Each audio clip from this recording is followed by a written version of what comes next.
feel like I drank last night. Whoa, all right, let's do it. Welcome to Samurai Movie Jam, a comedy movie podcast with plenty of random nonsense thrown in. This spoiler-free look at recent releases gives you a completely uneducated and mostly useless opinion on what you should be watching right now with your hosts, Dave and Brian. Let's go! All right, look at us, just like Jake Sully under the big old mama tree, turning into a real avatar. We are on our own feed. It still has that new feed smell to it. Yeah, it feels good. Everything's clean and new, and talking about 3 super long movies. Yeah, it's great. We're on our own feed. Samurai Movie Jam, thanks for joining us on the non-spoiler part of our show here. If you want to hear the spoilers for Avatar: Fire, head on over to the Patreon under Bad Movies Rule, and you'll get the extra jam there. Email us at samuraimoviejam@gmail.com. Did we have any emails this time? There was one email. There's one. Yep. We got one. Mom didn't email us, though. I know that much. Also, follow us on socials. We're on every social. We're on YouTube, Instagram, Facebook, TokTik. But what am I missing? I checked out for a sec. I wasn't listening to what you were saying. Hey, Brian. Okay, here's some backstory. We had a Christmas party last night. Oh, yeah, we did. And we had fun at that Christmas party last night. So not only is it our first on this feed, but it is our first slightly hungover podcast, which is great. Also, did you know that some turtles can breathe through their butts? It's called cloacal respiration. Cloacal. Is that hard to say? It's so hot in here. It is blazing rocket hot in here. My God. They breathe out of their butts. Anyway, so yeah, speaking of parties, and this is the party season. This is just before Christmas for us. We got New Year's and all that stuff coming up. And one of my favorite parts of all of that is all the appetizers that you have at every one of these things. Last night, one of your friends brought in, all I can say is it looked like a pig leg that was screwed into a rack. Oh, that you're talking about. Yeah. And it was like, I don't know, what they call that, a shank? Or I don't know what it is. But yeah, it looks like a pig leg. Yeah. And it was like cured meat, right? Yeah. He got it from Costco. It was like $100 or something like that. The rack, the knife, this cured meat. He said it was kind of a pain in the ass trying to carve it open and whatever. Yeah. But yeah, sat there and just shaved it off the top. And it looked like bacon. Yep. If you just look straight down at it. Just shaved thin things off of it. Yeah. Do you know what it's called? Say what it's called right now. The meat? Yeah. Oh, I forgot. Yeah, I don't know what the name of the meat is either. Poop. It wasn't called. It wasn't called poop. I said poop because I can't remember. Yeah. Not because it's called poop. I said this at the party last night, but it had a funk. It had like it tasted good at first, and then when you swallowed it, it was like, uh-oh. Am I supposed to throw that up? Uh-oh. What? That's that good meat? I thought for sure you were bringing up those saltine crackers with the bacon on them. Oh, well, that was my next thing. Oh, okay. When you were like, yeah. one of your friends brought, I was like, oh, he's going to be still talking about these crackers. Well, it started 2 years ago. These crackers were at the party, and then the following year, they were not at the party. Yeah. And I walked up to the girl and said, what is wrong with you? And why are you here without crackers? But she came through this year and had these saltines that are like, they've got oil and seasonings on them. And then these other ones that were like brown sugar bacon, saltine club crack. It was so good. You wouldn't think that's so good. It's like saltine cracker kind of things, but yeah, they were gone immediately. And half of that was my fault. Oh, whoops. Yeah. No, well, they're so good. Yeah. I just kept. You were walking around passing them out. Like, that's you got to try this. You got to try this. Yeah. And then I ate the last one on the plate. Yeah. Because they're mine. I am an appetizer guy, man. Yeah. Our wedding, that's all we had was appetizers. That's right. We just had appetizer bar after appetizer bar after appetizer bar. We didn't do like a sit-down dinner. We just had these bars that rolled out. It was like a baked potato bar and a nacho bar. And it was awesome. I didn't eat enough at your wedding. Oh, that's I did. For sure. I had 2 bites. Yeah. because I was just dancing the whole time. Right. Yeah, we didn't have a sit down dinner, so we just partied. We got to the reception, right? That's what we'd call it, not the ceremony, the reception, and the band started. That was a damn fun wedding. Yeah. Huge. You had a huge wedding. Yeah, it was like 400 people. That's bananas. I know. Ours was 100, and I was like, this is insane. And you guys had so many more. And carnival stations is super fun. Appetizers? Anything else about appetizers? Yeah. I love that I get to eat shrimp at these parts of the year. Yeah. I never think to eat it like that, like with cocktail sauce, just like cooked shrimp like that, where it's all nice and cold and good. Just I love that. during the year? Yeah, I never do that. I do it all the time. Yeah, it's like turkey for me, where I have it once a year, and I think I just go, that's good. I'll see you next year. But you don't like shrimp enough that you would do it every year? I would. I just don't think of it. It's so easy to do. I know it is. Because you just buy a bag of cooked shrimp that's Right. frozen, and then you pull it out in the morning, and at night it's all done. Yeah, and you just dip it, and it's great. I just don't think to do it. And Yeah. I probably should, because shrimp is relatively good for you, right? That's a good Well, it's for- just protein, right? And that is why I do it, because I try not to. Whales like it. Exactly. Yeah, they eat them all the time. Krill. Yeah, that's like a really You ever small. tried krill? No, I don't think that I can. I don't think that anyone can. But whales like it. It's very crazy that such an enormous animal eats such a small thing. Yeah, right? it is. It would be like, oh, us humans, we live on mosquitoes, and then Yeah, we just ants. run through the woods with our teeth open like this, like, just Catch 'em in your catching teeth. bugs in our teeth, like, and I'm full. Oh, no, I'm not. Gotta go again. And then run back out into the woods. This new feed is really awesome so far. All right, let's talk about a movie. Why not?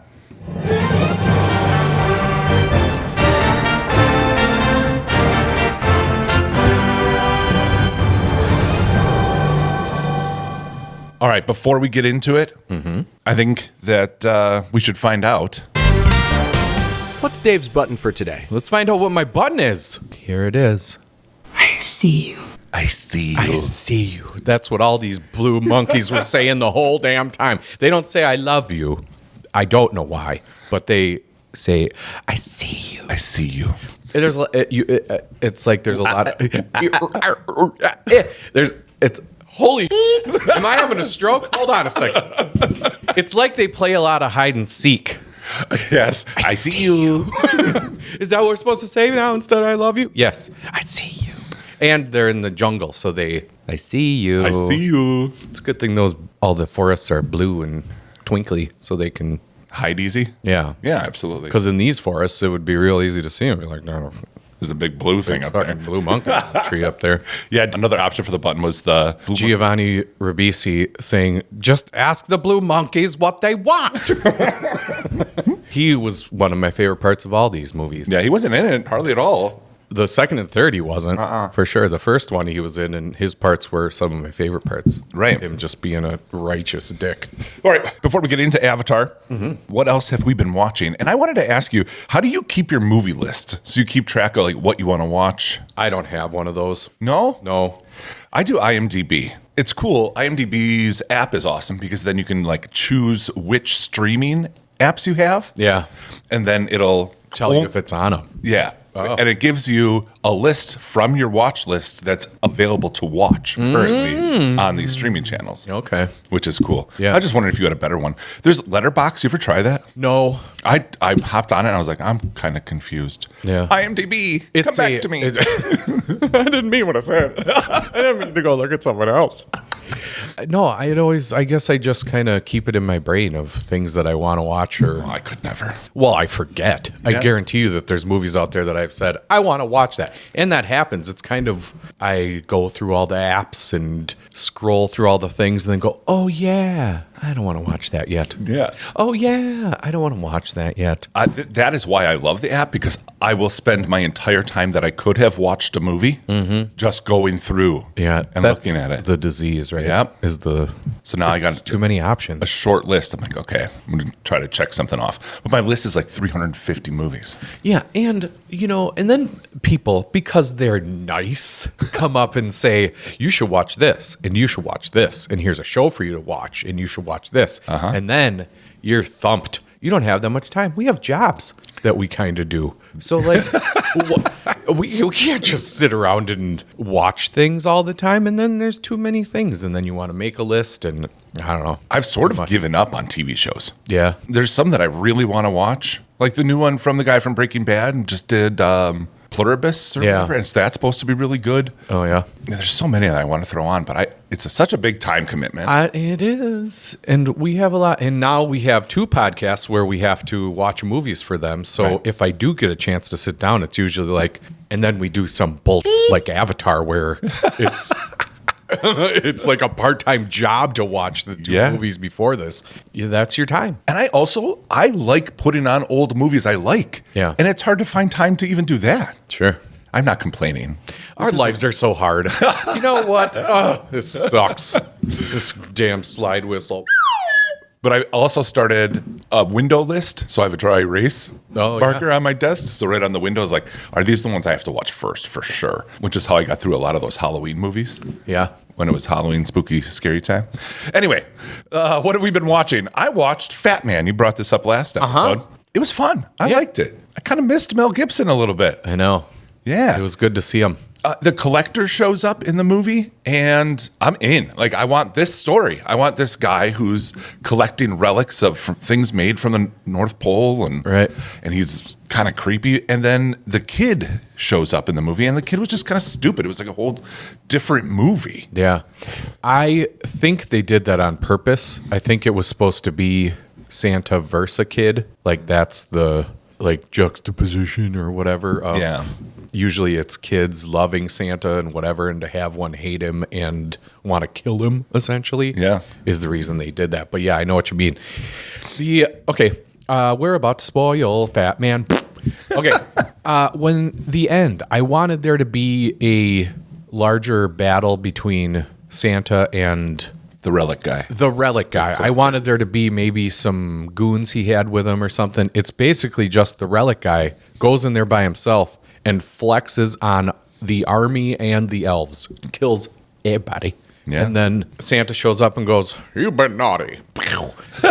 But the end of that movie where Santa does go talk to the kid at the end with his eye all fucked up and whatever, that was awesome. I love that part. Yep.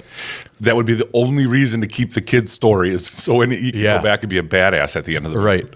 So Santa can go and be like, if you ever do anything like this again, I'll come for you. In his Mel Gibson-y way. Yep. Yeah. If your grandma dies an early death. Yeah, that's a good. If you ever touch. Yeah. Yeah, that's awesome. I watched a lot of Avatar. Yeah, no and kidding. Christmas things. So the first thing I watched was A Very Jonas Christmas. No. Oh. And I won't. I had it on my list for homework just in case you ever gave me something real stupid. And I'd be like, oh, yeah? Okay. Yours is A Very Jonas Christmas. That would be a bad thing to do to me, like, in summer. Yes. 4th of July weekend, you got to watch A Very Jonas Christmas. Hey, kids, do you want to watch this with me? We're going to go out in the pool. Okay. I watched the animated Grinch movie. Have you seen that one with Benedict Cumberbatch? Cumberbatch. Yeah. Centerline rumble strips. Yeah, I like that one. I think it's my favorite Grinch. I'm going to steal their Christmas. I like the live action one, and I like the original. But this one's so good, man. Mm-hmm. Despicable Me guys doing Grinch. It's great. Yep, and it's funny, and Cindy Lou Who was cool or whatever. I loved when she was all decked out like, I'm going to go see Santa. And Mom's like, you must be pretty hot. She's like, yeah, I'm sweating a lot. Dude, yeah, sweating a little bit. Yeah. That's what she says because Ashley and I say it all the time. Oh, really? Yeah. Is it warm here? Yeah, sweating a little bit. Sweating a little bit. I'm wearing 4 ski jackets. 4 jackets? Aren't you a little hot? Yep, sweating a little bit. But yeah. That's so funny you pulled that quote because that's the one thing we say from that movie all the time. It's because it's great. Yeah, sweating a little bit. In here, because god dang it. Yeah. It's hot as 10,000 miles in here. Okay, sweating a little bit. Next one for me, I watched A Real Pain, which was with Kieran Culkin and Jesse Pinkman. Eisenberg. Yes. Him. Is that what it is? Yeah. So it's with those two guys, and I was interested, but I like dramas. I saw this. You did see it? I did see it. Oh, wow. Yep. Okay. It's almost too real in a way. I don't know. Not that it's a waste of time, but it's like if I wanted real life, just go out my door. My life. Yeah. Or go talk to someone in real life or whatever. Just sit and watch a movie about it. Do you ever see Blue Valentine? Mm-mm. That was the worst case of this for me. Yeah. Because it wasn't even happy, good times. It's Ryan Gosling and they are going through a divorce and it's uncomfortable and they're fighting. Yeah. And I feel like I'm a kid with parents arguing in the other room, movie done. Right. Why did I watch this thing? Yeah, right. Acted wonderfully. Right. I mean, obviously so much that I was like, this is like real life. Same thing here. Excellent acting. The thing that I connected the most with was his pain speech. Do you remember this? So they're at a dinner. Yeah. And Kieran Culkin hears something he doesn't want to hear, whatever. He storms off a little bit to go to the bathroom. And Jesse Eisenberg is like, I just don't get it. Like, we all have pain. We all have pain. And the guy's like, you seem to be doing okay. He's like, I'm not, though. I'm not. I just, take a pill for my fucking OCD, and I jog, and I meditate, and I go to work in the morning, and I, come home at the end of the day, and I, move forward, because I know that my pain is unexceptional, so I don't feel the need to, burden everybody with it, And I was like, that's me. Yeah. That's me. Right. Because we talk about this all the time. I hate when people are just like, this is all my sad stuff. Yeah. And just force it on you a little bit. Right. And I always if people I care about, I'll sit and talk about stuff if I need to, but I never feel the need to just bring it up to people or share that with anybody. Mm-hmm. Yeah. Yeah.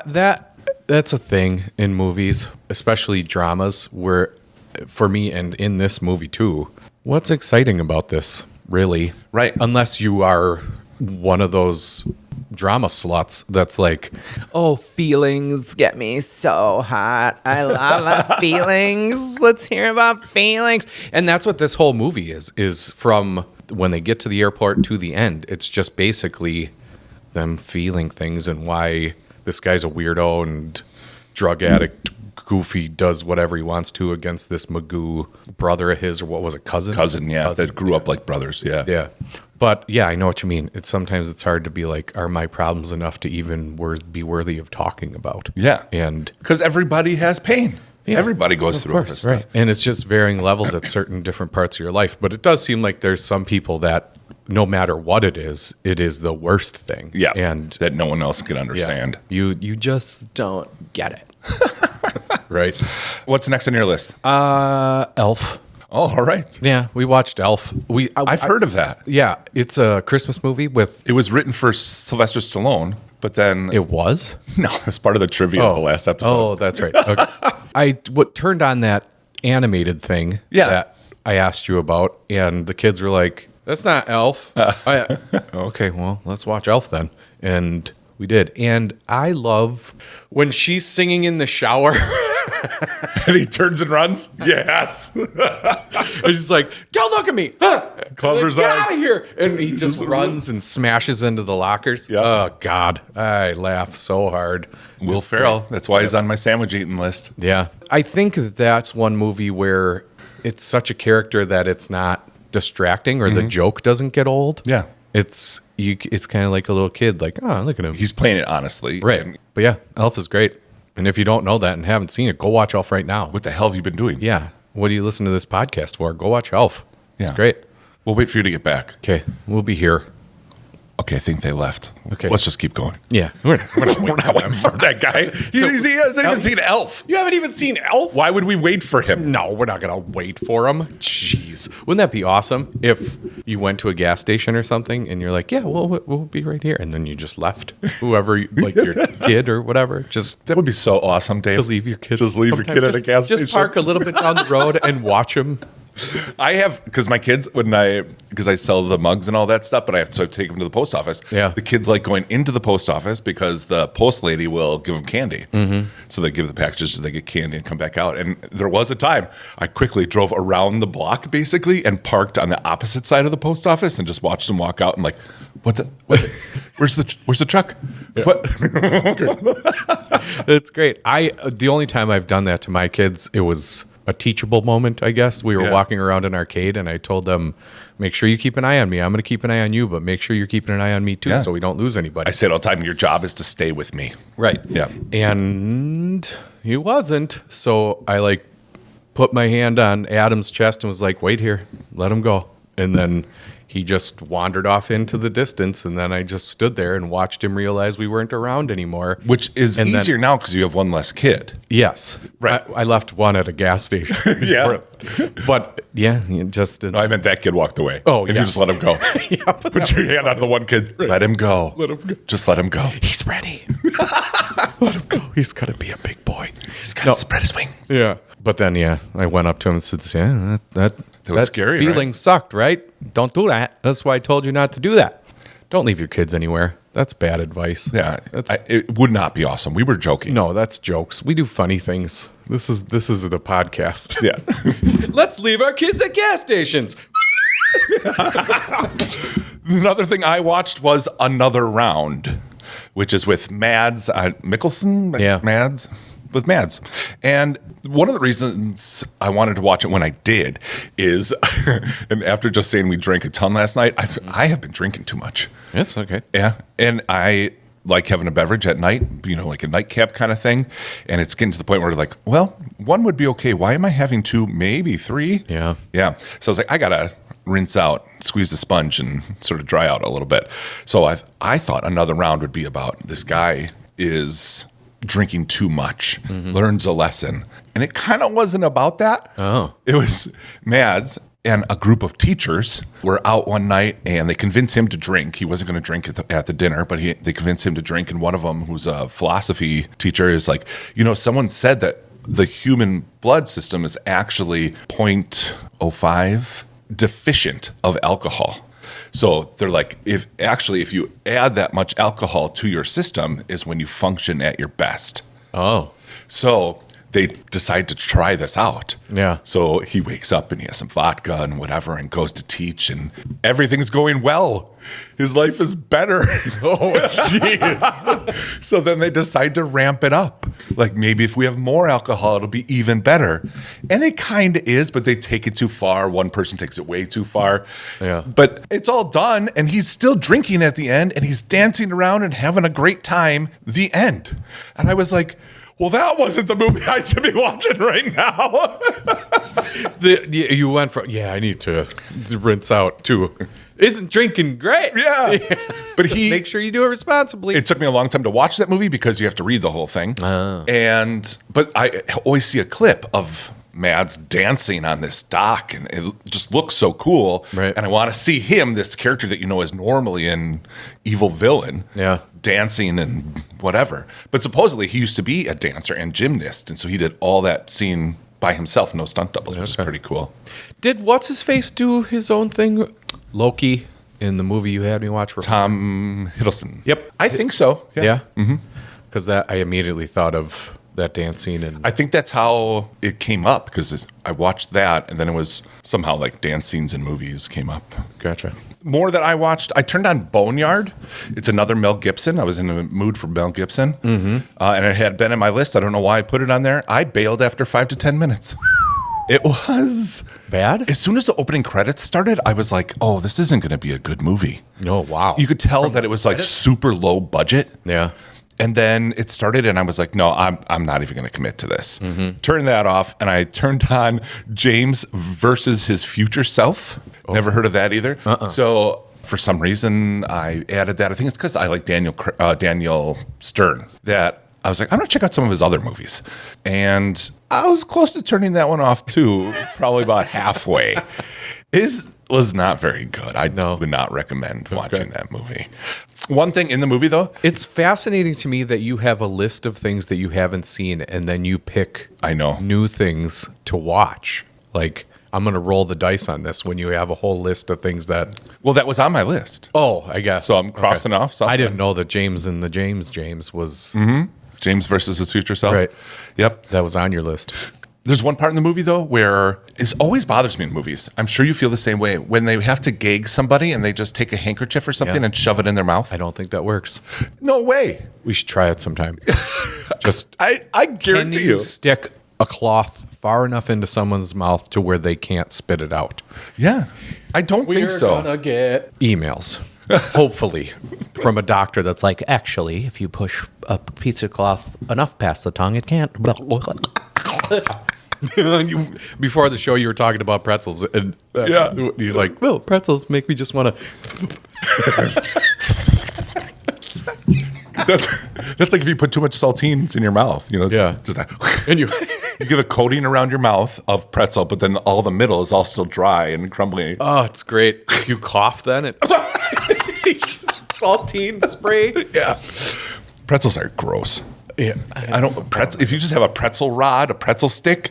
What about a Dots? Do you like a Dots? Yeah, if there's enough seasoning and flavoring, but still, like I don't know.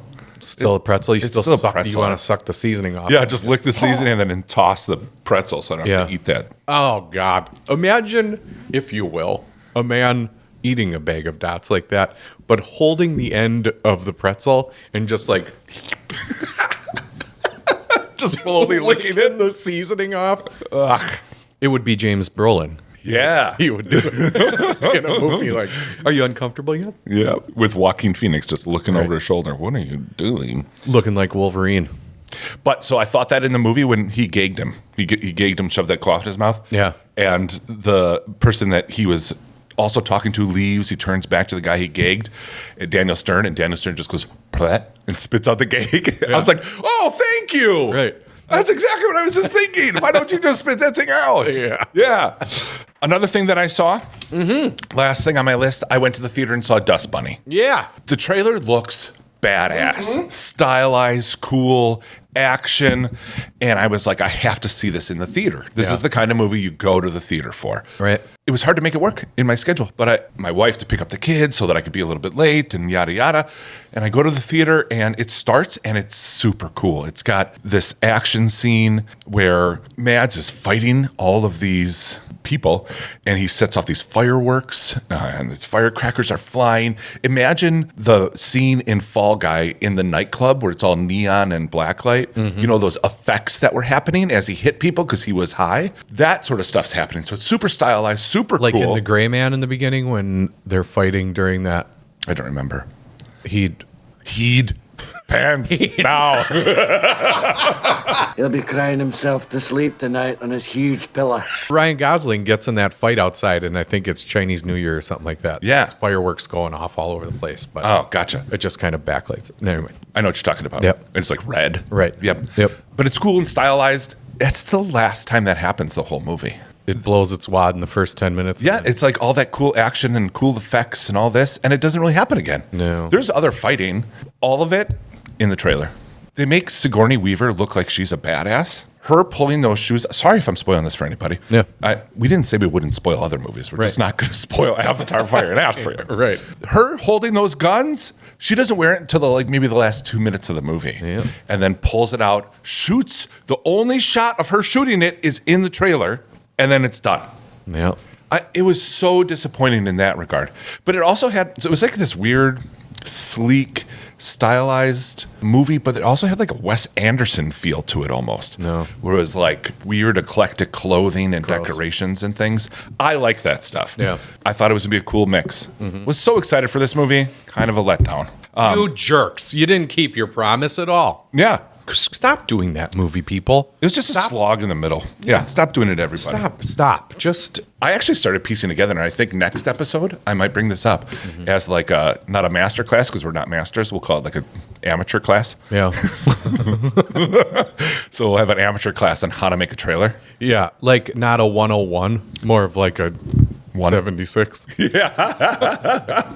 Yeah. So that was that. So besides these other movies that we watched, we had to get ready for Avatar: Fire and Ash. Yes. And I did the math. We watched 549 minutes of Avatar. We sure did. That's 9.15 hours of Avatar. Other things that we could have done with that time. Is this replacing the other things we could have watched? Like, no, better things to do with your time? Yeah. We could have completed a beginner forklift operator certification.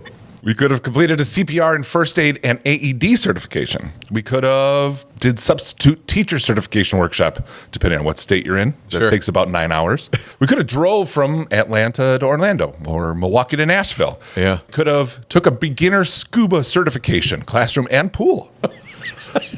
We could have gotten our bartending license, I bet. You could fly from Chicago to London. Come on, really? Nonstop. Yeah. So we could have took a scuba certification on a flight from Chicago to London. So when we got to London, really enjoyed all the scuba and which it's known for. Yeah. Like the Big Ben clock tower and the scuba diving in London. That's the two things that they are known for. That's why you see so many people in flippers in front of Big Ben, because they're just like on their way. Exactly. All right, the first Avatar. I watched this when it first came out in the theater, and I didn't love it. It's actually, I think it's called something like the most famous movie of all time that no one remembers, or something like that. I liked it way more this time. Mm-hmm. And I think I just appreciated the fact that you want to see them fight. Yeah. And they do. They do a ton of it, actually. Right. There's also a lot of talking. Yeah. But there's plenty of fighting. And I was into it. I got upset when they did the thing to the tree. Yeah. I was mad, like physically upset. The first one is Dances with Wolves. Mm-hmm. It's The Last Samurai. It's that same story of like the stranger realizes that the people that he initially was going to blah, blah, blah are really nice and I should stick around with them or whatever. Yeah. But this is something that happens with a lot of movies that I rewatch as an older person. You get it more. And I think that you have more life experience at this point, so you kind of can be more empathetic to what's happening just as feelings go. Yeah. You know? When I first saw Avatar, I was like you. I was like, yeah, it was cool when they fought stuff and the 3D was neat, but I don't really care about these big blue cat monkeys. I remembered it being way more just like standing under a tree. Yeah. Just talking. It wasn't that much. It was... No, but my memory of it was that. Oh, sure. No, I liked it too, more than I thought it would. I would, watching it again here. I was not looking forward to the 6 hours I needed to spend to get caught up to go see Fire here. Yeah. I put it off probably until like 2 days beforehand. I was like, I just don't want to sit down and do this. And then I did, and I was... Okay, that's okay. We didn't start the videos on. Oh my shit!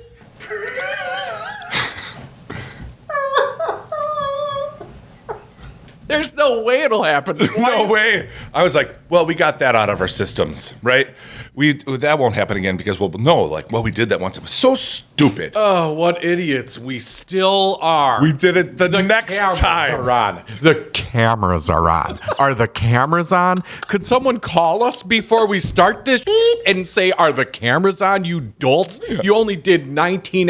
This is the first one on our new feed, and we immediately screw it up. Oh God! That's no one's awesome. surprised. No one's surprised. Nobody is surprised, especially not me. They're probably on their Spotify right now. As soon as it started, and they're like, "These dumbasses didn't turn the damn camera on again. How are you so stupid?"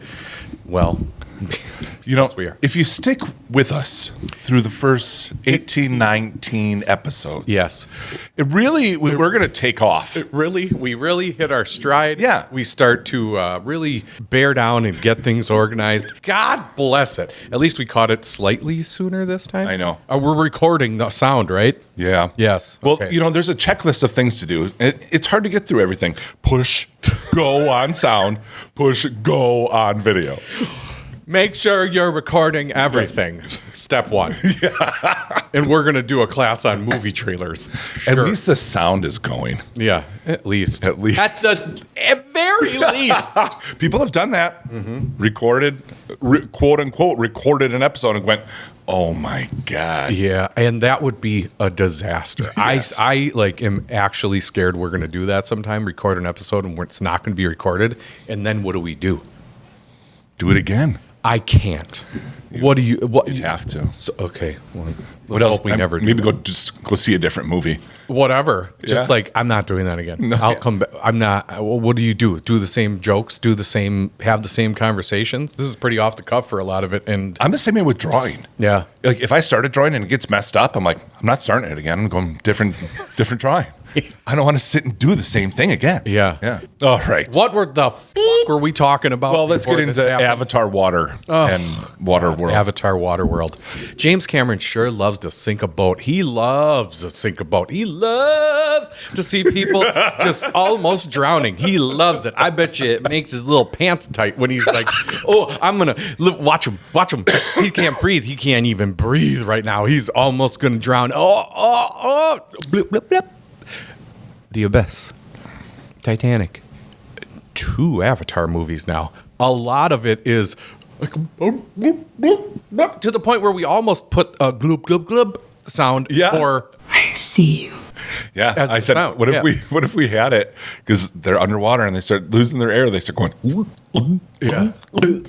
They do that jerk thing. Yeah. That I'm drowning. I'm drowning. Did you see that like in that interview that you sent me where they were saying that when they were doing this movie, they could hold their breath for 6 minutes underwater? Really? Yeah. They took some class or something like that. Wow. and that's unbelievable. Yeah, I can go, I think, a minute and a half. just holding your breath. Yeah. Did you watch the video of how they shot it though with the 2 cameras?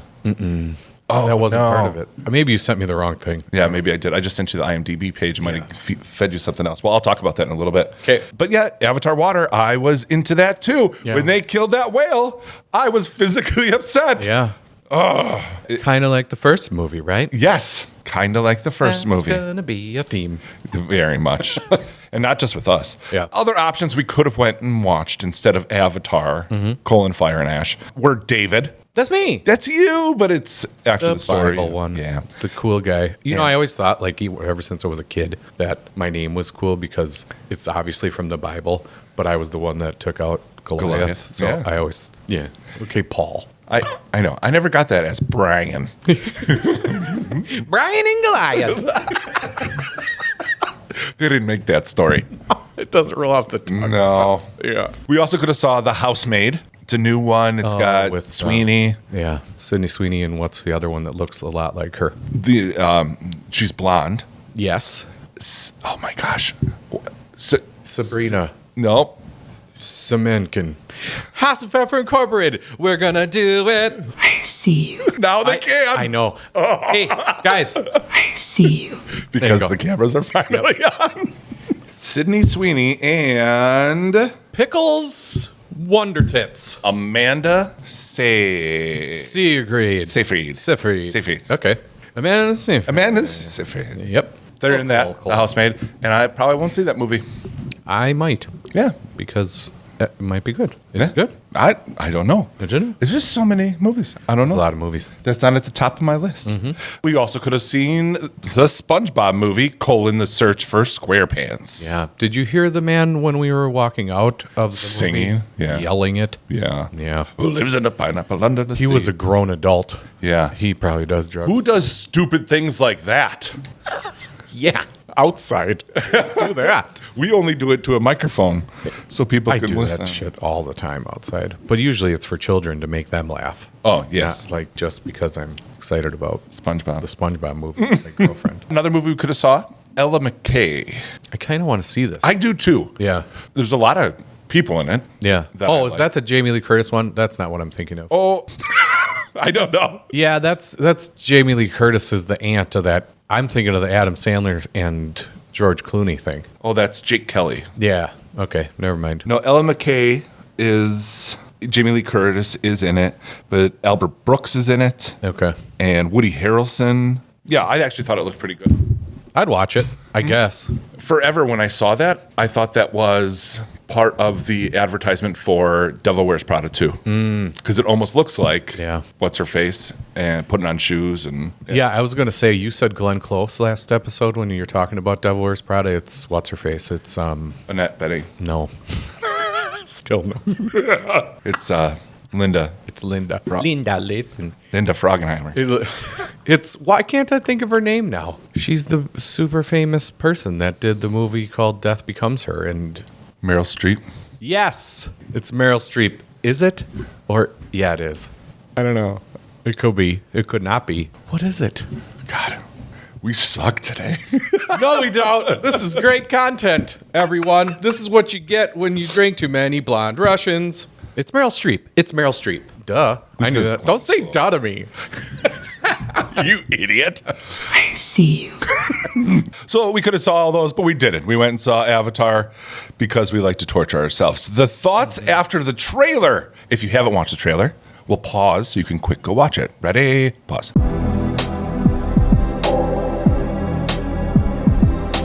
How'd you like the trailer? More Avatar. Exactly. Another Avatar. Yeah. And they look angrier, I guess. Okay. Fire now? Okay. How about fire? We're doing the elements. Kind of. But we're staying in the water because James Cameron loves water. He does love water. He does love a water. It's the thirstiest son of a bitch I know. What if he's just on set like, guys. Just sucking from his mouth. Add this. I love it. There was no old song in the trailer. No. But if you could add one. Keep on rocking in the free world. Sing it. Keep on rocking in the free world. That's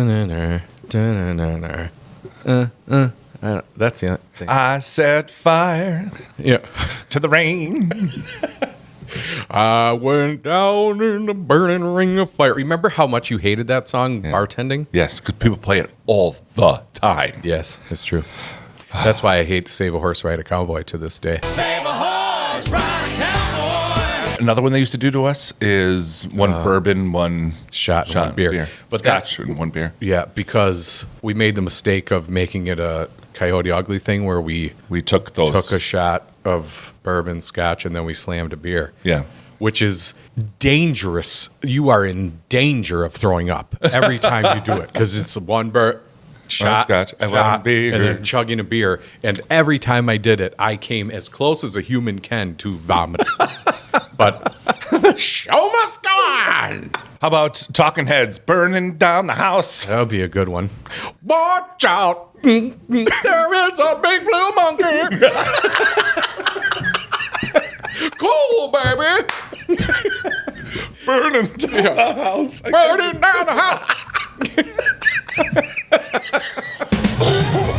Samurai Movie Jam will continue uninterrupted after these messages. And now, back to this crap. We're back. Here's some vitals. Let's get into the vitals. Avatar, colon, and ash. The runtime. Colon and ash. Colon, fire, and ash. Woo! All right. It's hot as shit in here. It is so hot. All right. Avatar, colon, fire, and ash. The runtime is 3 hours and 15 minutes. 195 minutes total. It's way over our hope of 100 to 105. Yeah. And yeah, you could trim it. You absolutely could trim it. Well, every one of these you could. Storyline on IMDb. And okay, we need to say this now. Dave and I do not know the names of these characters. No. Or how to say things. I know Jake Sully. Yes. I know Took because she's the youngest one, and we actually call our one kid Eric Took. I don't know why we started doing that, but before this movie, before I saw the second Avatar, we've been doing it for years, so we didn't do it because of this or anything. Yeah, come on. Stupid. I don't know any of the other ones' names. Kiri? Which one is that? Yeah. Remember, it almost sounded like they're saying Kitty. Kitty? Is it Kitty? I think Kitty? it's Kiri, but but they're saying it like Blue Monkeys? Kitty. Come here, Kitty. I thought it was Kitty. It does sound like that sometimes. Yeah. Yeah, because we said, it's like Monsters Incorporated. It did sound like that. Kitty. Boo. All right. Mike Wazowski. Where the hell are we? Storyline on IMDb. Yes. Yeah, I have to read some of these names, so that's why I wanted to give that preface. Right. Or preface. Preface. It was the before face. The blank slate before face. Jake And Neytiri's family grapples with grief after Netayam's death, encountering a new aggressive Navi tribe, the Ash People, who are led by the fiery Varang as the conflict on Pandora escalates and a new moral focus emerges. That's a big mouthful. And no, it doesn't. Oh, boy. All right. I need you to give your own storyline. Do you? About what happens. Explain the story of Avatar to me, but I'm a small child, not even old enough to play video games. Oh. Okay? Okay, buddy. Yeah? So we're going to watch Avatar. Okay. It's about these big blue monkeys. All right. And they're fighting because the monkeys are fighting the people that they call sky people because they came from outer space and took over their planet. Do you know what a planet is? Well, no.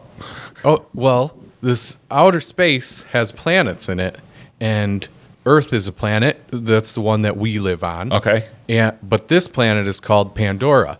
That's also where your mom gets jewelry from sometimes. You know? So the blue monkeys are fighting the sky people. Uh-huh. But then different blue monkeys that have colored themselves white and red come to fight the blue monkeys. Why? Because they're pirates. You know what a pirate is? Yeah. Yeah. Oh, cool. It's about pirates. Kinda. Yeah. You enjoy. You watch it. That's kind of how I feel about these Avatar movies. Is like, it's fun to watch. It's a cool thing that they're putting on the screen. But do I care about any of it?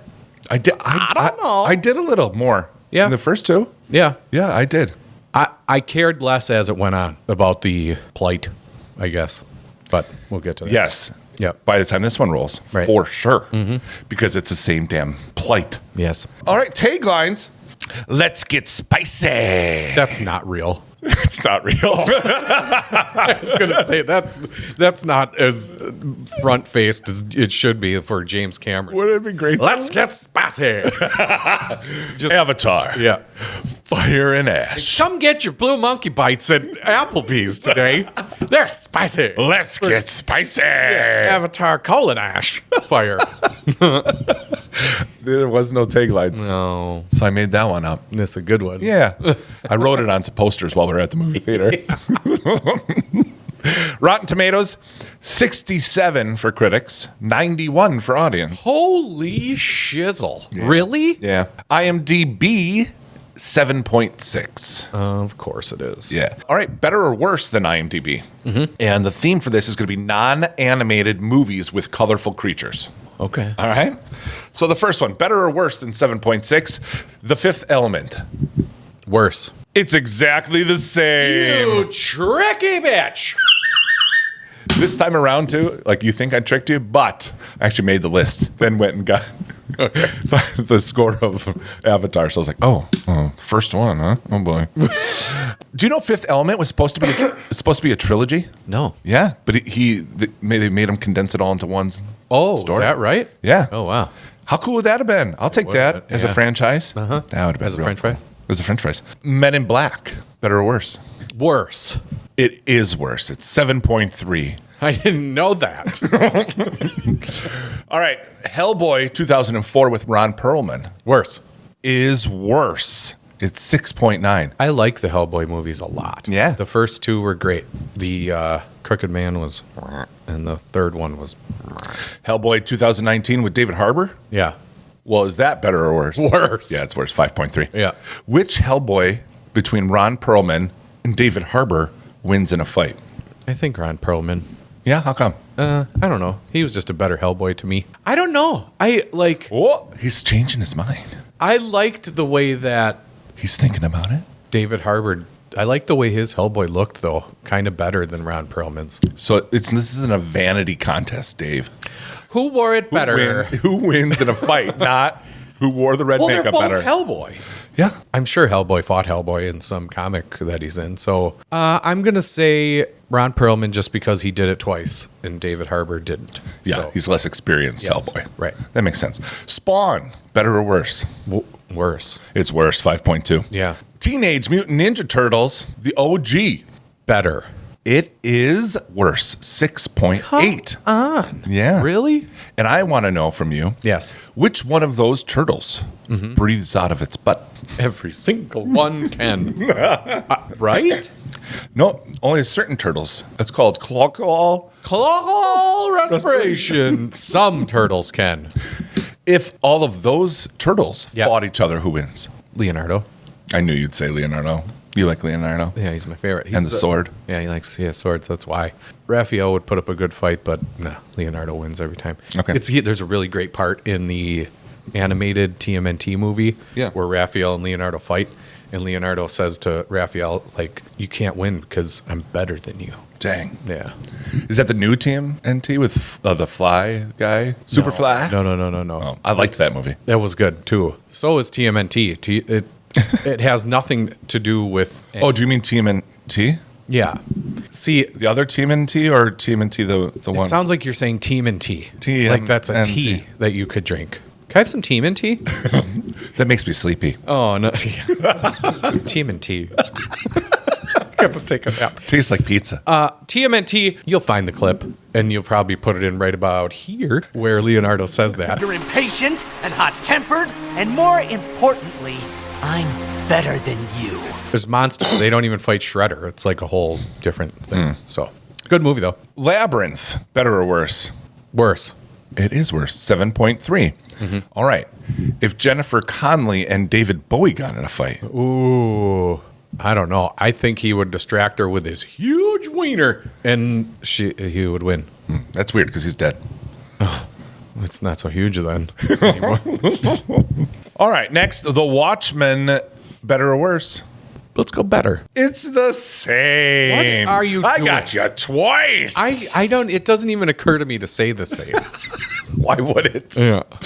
That's one I want to watch again. It's the same thing that you were talking about before, where you could watch it as an older person. That's one I want to watch again as an older person. Yeah.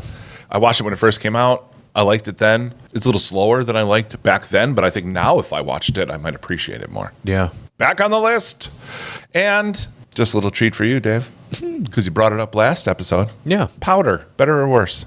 Powder's worse. It is 6.6. Yeah. But 2 episodes in a row, we brought up the movie Powder. Yeah. You're welcome, everyone. Who would have thunk it? Welcome to the Powdercast. You never needed to think about that movie again. Yeah. We did it twice. Yeah. We should tell Jordan to do that on the Squeakquel. Oh, that'd be a good one. Make a sequel to that. To Powder? Yeah. You want to flex your nuts? Do it. They take requests. Yeah. Well, I'll do it. Write it in. I'll write it in. All right, director, Mr. James Cameron. I've heard of him. He's born in Ontario, Canada, studied physics in California State, switched to English, and then dropped out. Drove truck to support himself while screenwriting. First professional film job was as art director, miniature set builder, and process projection supervisor for 1980's Battle Beyond the Stars. First time directing was a 2-week stint on Piranha 2, The Spawning. Yeah. Before being fired. Why? What'd he do? I don't know. And I don't know if that's true, because then I heard other things that water he directed the whole thing. Yeah, that's where he got it. That's where he got it. He's like, I'll show you. You're going to fire me off of this water movie? I'll go make all water movies. That's what it said on IMDb, this fact, but I'm not positive, because I'd heard other things that was like a legit his first directing job. Yeah. Then he wrote and directed The Terminator, a low-budget independent film bumped up to mainstream success because of Cameron's direction. I really think that... Me too. He is like a Da Vinci of our time. Sure. The way that Leonardo da Vinci was an artist, an engineer, and plus Cameron, his mom was an artist and his dad was an engineer. Yeah. So this is where he gets both of those. Yep. But literally, he like invents things. He's a literal artist. Yeah. It's weird when you see people doing so much. It's kind of how I feel about you sometimes, that you're so good at so many things. It makes me feel like I'm like, why does my brain not work? I'm not. Should. I can't golf though. Well, I know, but I can't either. I can't. A lot of people can't play golf. guitar. Yeah, well, you could though. I feel like you could pick it up faster than most people could. I don't know, because you got that. Two-handed things are hard. Yeah, it is. I'm good at one-handed things. Yeah, drawing, making furniture. Oh, well, I guess that's two-handed. You have to use 2 hands a lot. Quality content at its best. Thanks for watching this. I didn't know this. He was married to Linda Hamilton for a tiny bit. Mm-hmm. Yeah, he's on his fifth wife. God dang. Do you think now, like on that, like by the fifth wife, probably before that, 5 should have said no. they're at the chapel and they're getting married and they're like, do you take this woman? And he says, I do. And she's just like squinty eye looking at him like, are you serious? Do you really mean it? Right. Number 3 should have been like, Yeah. I don't know. When you take vows, do you mean vow or do you mean For now. for now? Vow or for now? Oh, that should be a reality show, shouldn't Yeah. it? And well, we just go through famous people and you have to guess whether that's their current wife or someone they already divorced. Vow or for now? Yeah. Watch for that game show. It was a for now with Linda Hamilton. He is the first person to reach the bottom of the Mariana Trench in a one-man craft. Yeah. A magazine article written about him in the 1980s described how he had 3 desks set up in his house. At one desk, he was writing the script to Terminator. On another, he was finishing the script of Rambo First Blood Part 2, which is like the stupidest name of a movie ever. And on a third desk, he was writing Aliens. Isn't that insane to think about that? Yes. In one room, 3 desks, and 3 amazing movies being written. And I'm waiting for you to tell me about his Coke problem. No? No, I don't have anything about that. Dang it. I'm not saying I he thought doesn't him have and one. Stephen King were just like, Yeah. let's do a couple bumps and let's bang these out, huh? Yeah, I got 3 desks. I can't sit at one for very long. I'll be back. Get away from her, you bitch.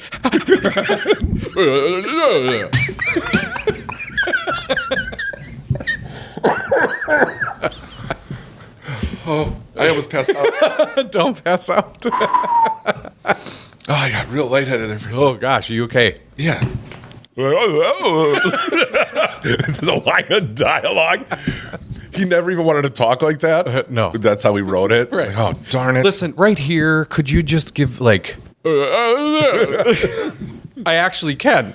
I can do that. I did it in Rocky. You know? His directing credits include Aliens, The Abyss, T2, True Lies, Titanic, Avatar Original Recipe, Avatar: The Way of the Water, and upcoming Avatar 4 and 5.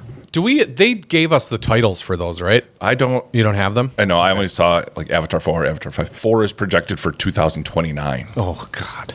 I can't wait. You even said, like, when 4 comes out, we'll have to do it. And, like, we'll have to get caught up again to remember them all. Yeah. No way. Well, in 2029, though? Maybe. I'm going to be over 50 then. Mm-hmm. I'll definitely have to watch them if we're still... To remember? Hopefully, we are... Let's look to Avatar 4 in the podcast we're hopefully doing as our jobs by then. And wow. You're drawing pictures and we're doing this, and what would that be? Episode 3?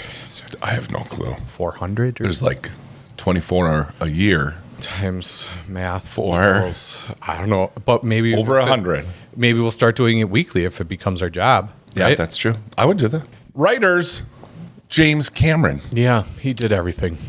Yeah, he also wrote on Loose Leaf. Yes.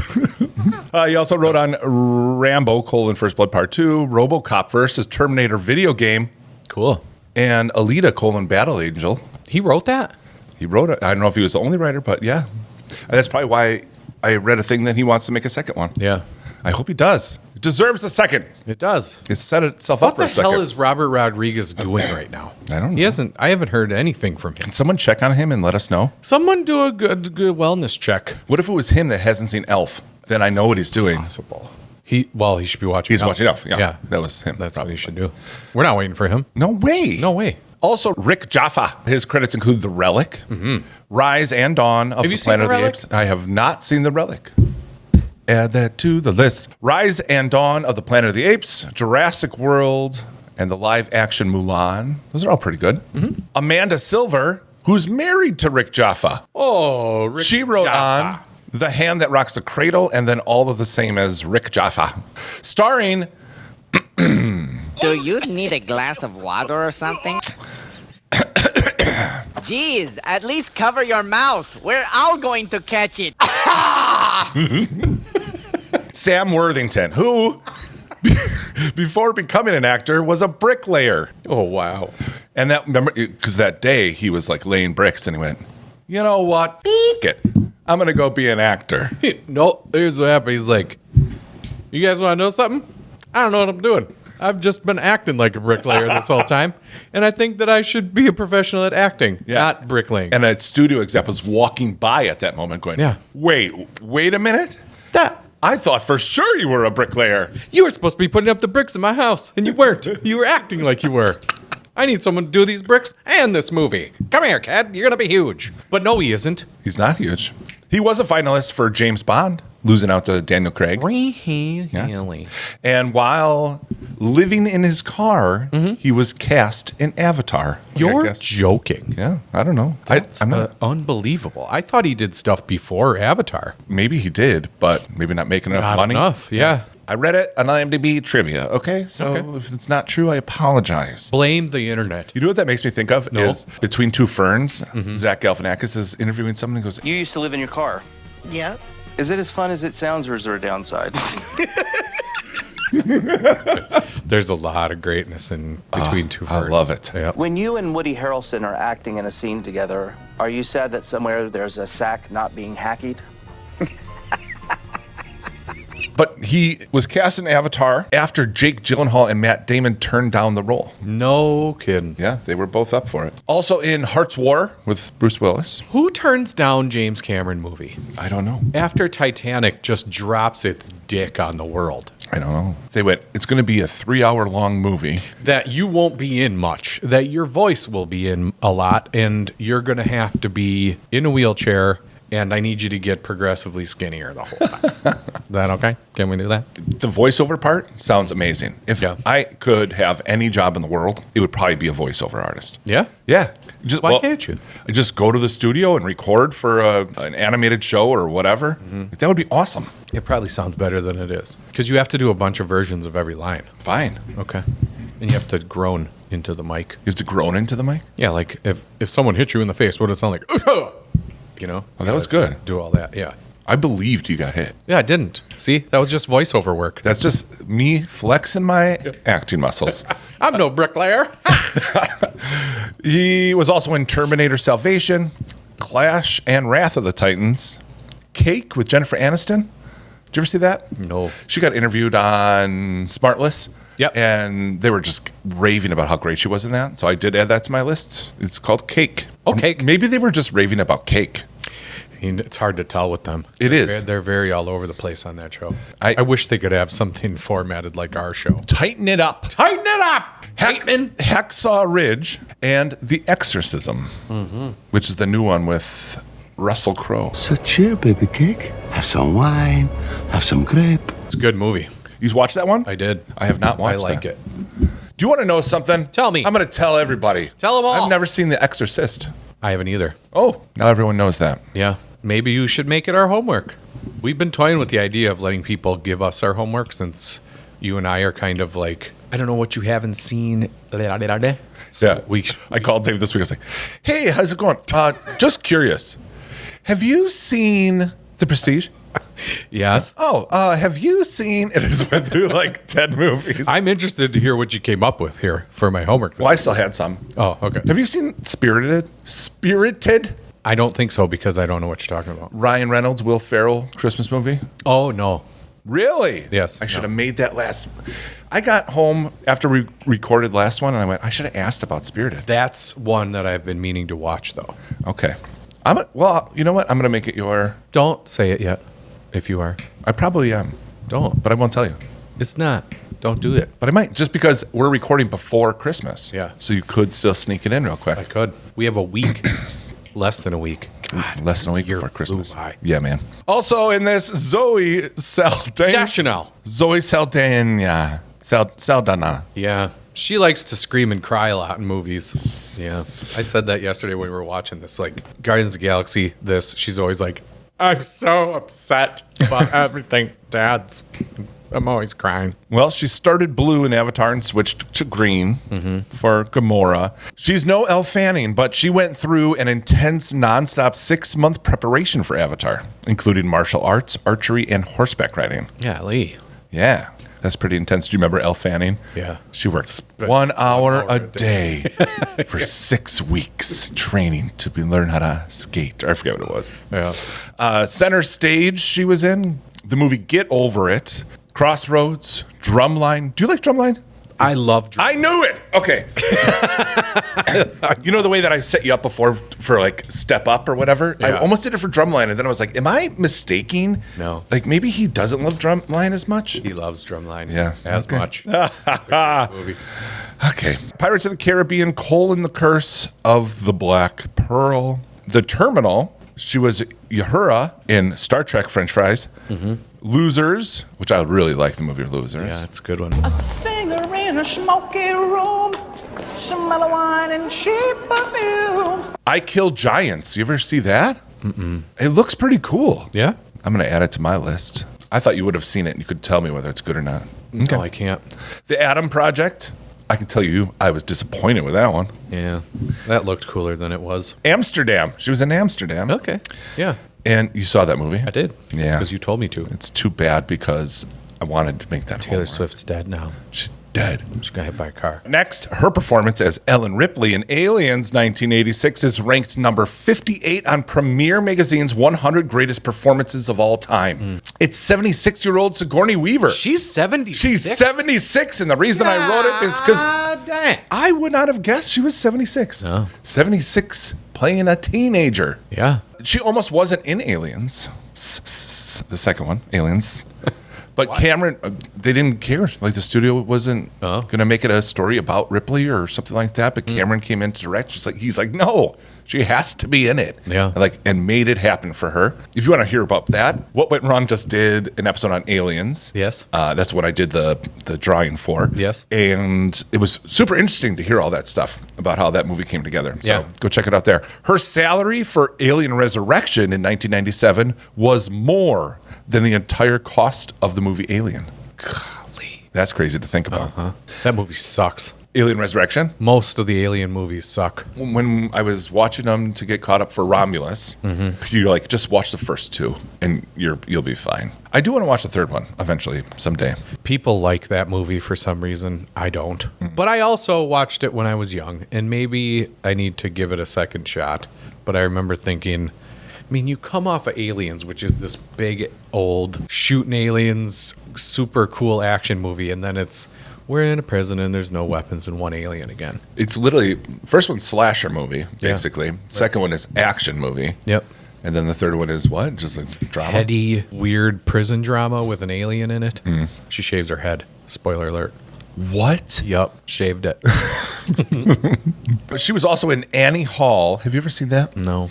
Me neither. My dad always told me to watch it, so it's definitely on my list. I got to check it out. Alien, Ghostbusters, Dave, Galaxy Quest, Holes, Be Kind, Rewind, Cabin in the Woods, The Gorge. Yeah. Are some of the other movies she's done. She's good. Next, Stephen Lang. He's a great bad guy that you really like to hate. Yep. He was really good. He's also been in Manhunter, The Hard Way, Tombstone, Fire Down Below, Public Enemies, the new Conan Barbarian, the new Sisu, Road to Revenge. Oh, he's in that. I guess so. Okay. I really want to see that. I do. And now the reviews are all great, and now it's not in the theater anymore, and now I can't see it in the think theater. you can rent it in Amazon time. You already can, yeah. You can already buy or rent it.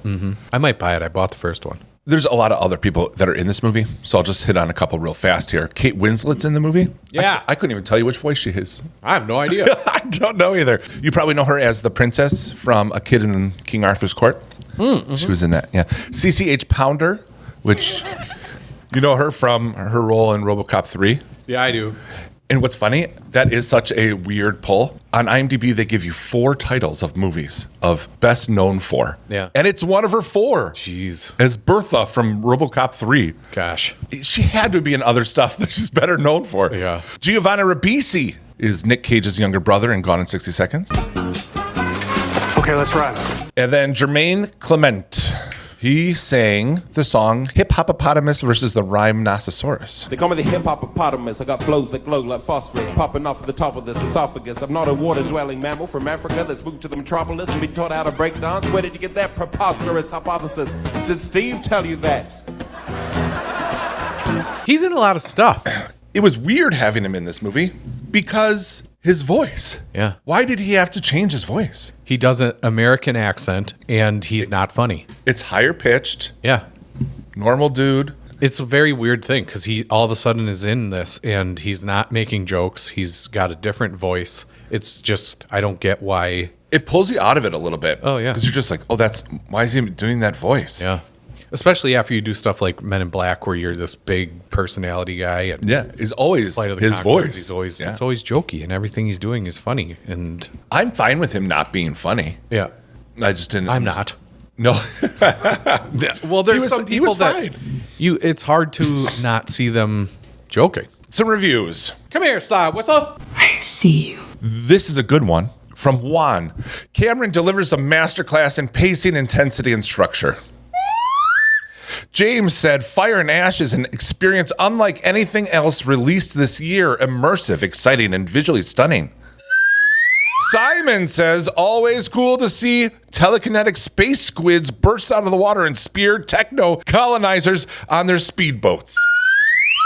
It was cool. Yeah, that's a good review. Uh-huh. Thanks, Simon. Good job, Simon. This review is, I see what you did there, review. It's from Dana. Cameron's themes of environmentalism manifest in the form of recycling, as the third film is largely reused plot. That was good. And now some bad ones. And spoiler, I kind of agree with all the bad ones. Josh says, oh, it's always a Josh. With a running time of 197 minutes, Fire and Ash is the longest of the 3 Avatar movies, and it's easily the most tedious to watch. Kathia of the Philadelphia Tribune. After 14 years in this franchise, the recycled story beats feel less like mythic storytelling and more like a refusal to change. Jason from Nerdspin says Pandora is still absolutely stunning, yet the journey through it is beginning to feel a little too familiar.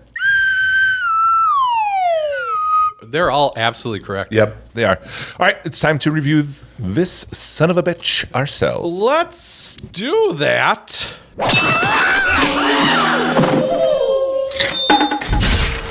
Yeah, we got a 5-point samurai scale here that we're going to be rating this on. We've got 5 categories. Because we're on the new feed, we're gonna, maybe you're new here. Each category, we'll go through it and we'll be like, hey, this is what this one is. Sounds so great. Our first one is, what's your story? Yeah, please explain that. Well, this one is about the story. The story. What's the story? The story for this one is... Thanks, Dave. You're welcome. The story for this one is the story for the first 2 put together. Jake's family is having some troubles, and General Fartface is still looking for him and finds him in Waterdome, and then the fire people come, and hilarity ensues. Yeah. The hilarity ensues. It's hard to judge this and to give it a number because I'm disappointed that the story is so similar to the movies we already watched. Right. That it makes me mad. But I have to pause and go, like, is it still like a good story? Like if I didn't watch the first ones and I just watched this one. But it's not the case. No one's jumping into Avatar Fire and Ash without knowing the franchise and being in it. My score's probably going to be a 6 for this. Yeah. Because it's a good story. It is good. But I'm very disappointed that it's not different than what we've already watched. It's a 5 from me because you didn't do anything different. I've seen this movie twice. It works, and there's some different things, some relationships start, but all of that was the same thing, subtle nods to those relationships that were in the second one or in the first one, or literal things happen at the end of this movie that happened at the end of the first or second movies. No bullshit. I turned to Dave and I said, I'm not joking right now. I literally feel like I'm having deja vu. Yeah. Like, did I accidentally watch some of this movie already? Yeah. It was so similar at times. Mm-hmm. I was confused, going, I feel like I watched this already. Yep. And it's because I did. Yeah. Technically. By the way, I call that devavu. Devavu. Yeah. Nice. Can you bump mine down to a 5? Sure can. From a 6 to a 5? Sure can. And the reason I'm doing it, the first movie, mad about the tree. Second movie, mad about the whale. Third movie, nothing. There's nothing that you like really cared about. There was no emotional connection You to anything care about this the people time. that are in the movie. Sure. But only because you're like, who's going to make it? It's not a something is happening here, some story thing is happening here that I care about now. Yeah. They tried to do that. They tried to have knocking down the tree, killing the whale. They tried to do that again, but this time it was like, oh, just more? Go to Extra Jam and we'll tell you specifically what that is. Yeah. But yeah, it's 5, average. Okay, our second category here is Did You Act Right? Could you explain that to me, Dave? Sure. It means did you do good at acting? Okay, great. If you're new here, we just want to make sure you know. Understand what that meant. The did you act right part is about the acting in this movie. But we're going to judge the acting. The categories get more obtuse towards the end here. These first couple are pretty self-explanatory. So, did you act right? The acting in here, it's fine. It's like every other one. It's amazing that they motion captured all this stuff and whatever. So like the actors in it were good. They somehow, well, no, not somehow. They digitally could get feelings conveyed through those faces, and even though they're big blue monkeys, you still got those feelings. So it's pretty good. I'll give it a 7. Yeah, I'm going 7 too. Yep. Because it's got to be hard to do that. Like Zoe, she's really great in these movies. There's a lot of people that are real good, but most of everybody else is just like, oh, you did your job.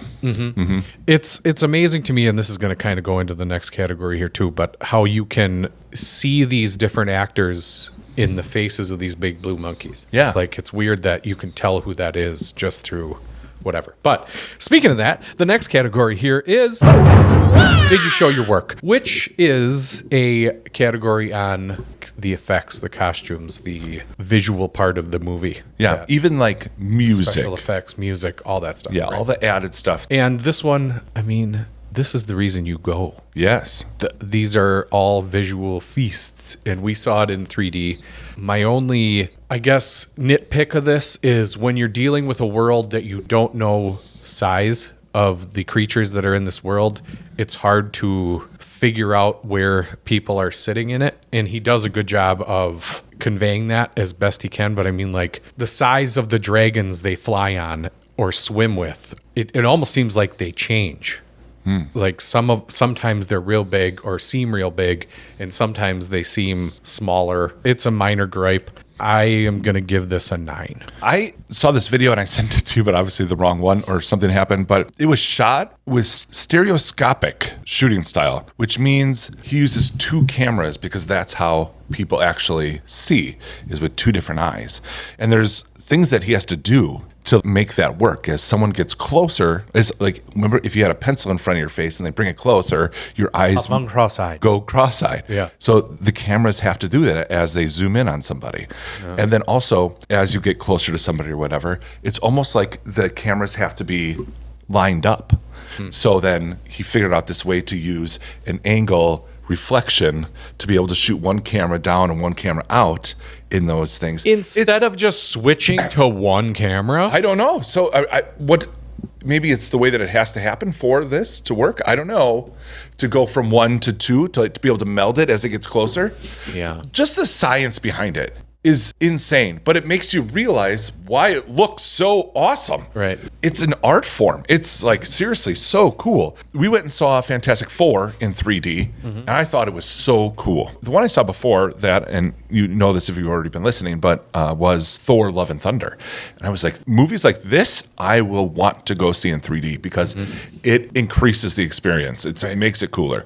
Fantastic Four, same way. We were leaving this one yesterday, and I was like, I don't know if the 3D was cooler than Fantastic Four. I remember thinking for the first Avatar, this is why 3D movies need to be here. Because even in the first part where Jake Sully slides out of that bed or whatever he's in hypersleep, and you see how you can see in 3D how deep that ship is and how many people are there. Yeah. That's why you see 3D movies. In this one, there was some stuff that was cool, like when they were floating down the river and stuff. Yeah. But for the most part, it was like, this didn't need to be 3D for me. It didn't add much to the experience. Like, I'm even Screen X with Tron and stuff, where it like, whoa, that makes this movie way cooler. I'm interested to see it without 3D and to see how his shooting style just affects a normal view. Sure. After seeing that video. Yep. He talked about how his 3D style is to immerse you in this world more than it is about being gimmicky and like getting poked in the eye. Yeah. He said there's some of that stuff, but it's more about feeling like you're there and involved more, which made sense because I was like, it didn't feel all that 3D, but it's because it wasn't gimmicky poking you in the eye. But there were times that were so cool, like you said, with the water. Yeah. Like you literally, it was like almost felt like you were in the water with them. Right. It was pretty cool. Yeah. I'm going to give this a 10. A 10. It's a 10. Almost gave it extra credit. Yeah. I was right between 9 and 10. And I know that I gave extra credit to Wicked, and people are going to be like, how do you give that and not Avatar? And the reason is real people. This kind of seems like an animated movie to me. I know it isn't, and I know there's real people in here and whatever. But for the most part, everything you're watching on screen is a digital creation. Yeah, it seems CGI created. Yeah. Right. All right. Our next category here is, did you bring the badassery? And to explain this to you, badassery just means for the type of movie that you are, were you badass at it? If it's a musical, was it a badass musical?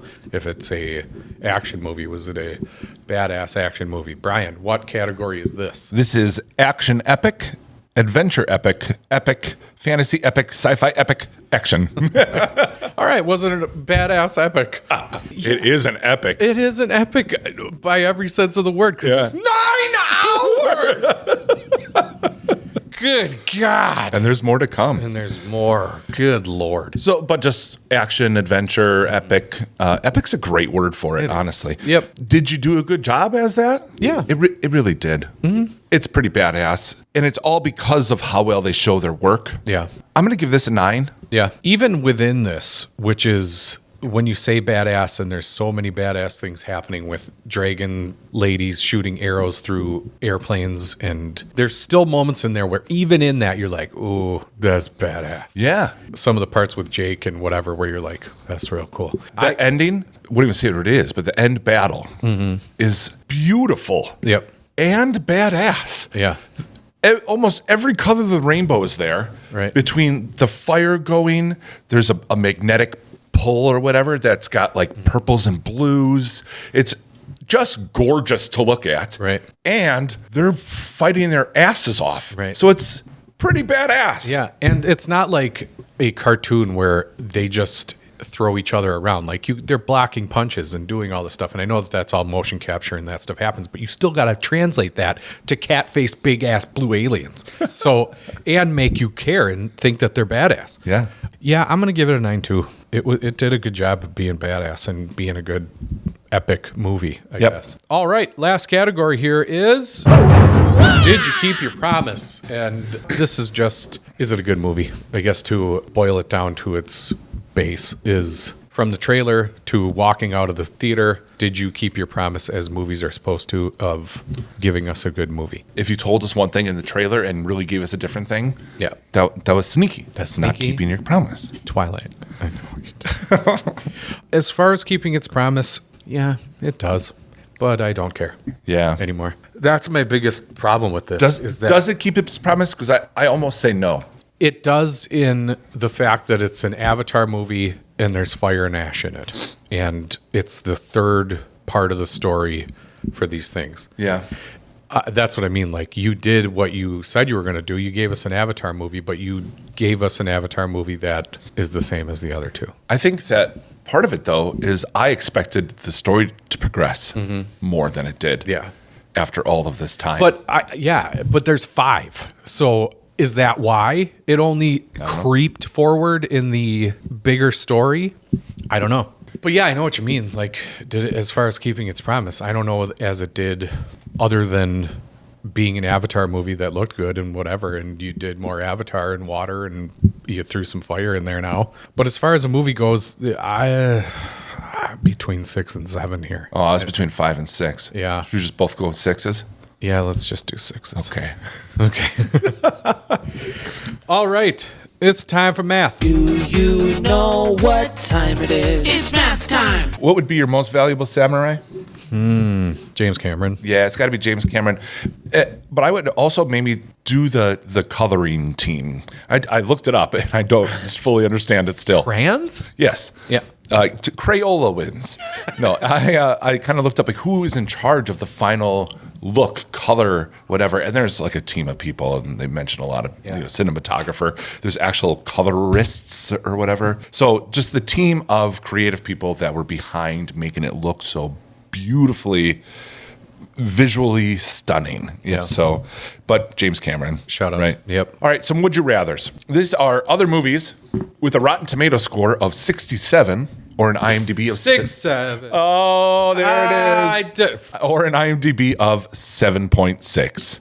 7.6. So, would you rather watch? So, think about 6 months from now. All right. You're going to throw a movie on. I'm going to throw a movie on. Something you've already watched. 6 months. And is it Sinners or Avatar Fire and Ash? Sinners. Sinners is also my choice. Is it Lethal Weapon or Avatar? Lethal Fire and Weapon. Ash? Yeah, it's Lethal Weapon. This is it's hard to find ones. If Avatar was made in the 80s, do you think Mel Gibson would have been Jake Sully? Maybe. I think it would have been cool. That would have been cool. John Wick Chapter 4 or Avatar Fire and Ash? Yeah, John Wick. Duh, John Wick for me. Kung Fu Panda. Yeah. Let's watch the Panda. I probably would. Because it's half time. Yeah, I know. It's just not the biggest as big a time. And that is a huge deal. Like, I don't have the time to put this on. When do you have 3 hours to go sit and watch? If I did anything for all of these movies, throw on the last 40 minutes. Yeah. Where a lot of the cool action, fun to watch stuff is. And like in those last 40 minutes of every one of these movies, you can tell what happened before almost because, oh, well, that whale must have been his friend. Yeah. And that's why now he's showing up and whatever. That's probably whatever. And you could do that for every movie. Anyway, go ahead. A Star is Born. Yeah. Star is Born made me so sad. Oh, it is sad. It's sad as hell. Yeah, it's a bummer. Tell me something, girl. Guardians of the Galaxy Volume 2. Of course. Of course you watched that. Which Zoe wins, blue or green? And I'm obviously talking in a fight. They're battling. Okay. Not which one is a better character or which one has acted better. Oh, well, or Na'vi a baking Gamora's contest. ass, I think. You do? Think so? Yeah. Well, I don't know. She's the greatest warrior in the galaxy. I think it'd be a good fight. But I think that, I think Gamora would win. She's got her sword swinging around and cutting up. I mean, the alien doesn't have armor or anything. I think she's much bigger than her, probably. Yeah, but Gamora's taking on Thanos. She's used to a big person or a big thing to fight. I think Gamora does it. She has more weapons, too. Yeah. But I guess, it all depends on, where are we? Yeah. Are we in Pandora? Middle of a football field. Oh, okay. Well, then Gamora wins. And there's a huge horse-sized duck there, too. Just where's Dave?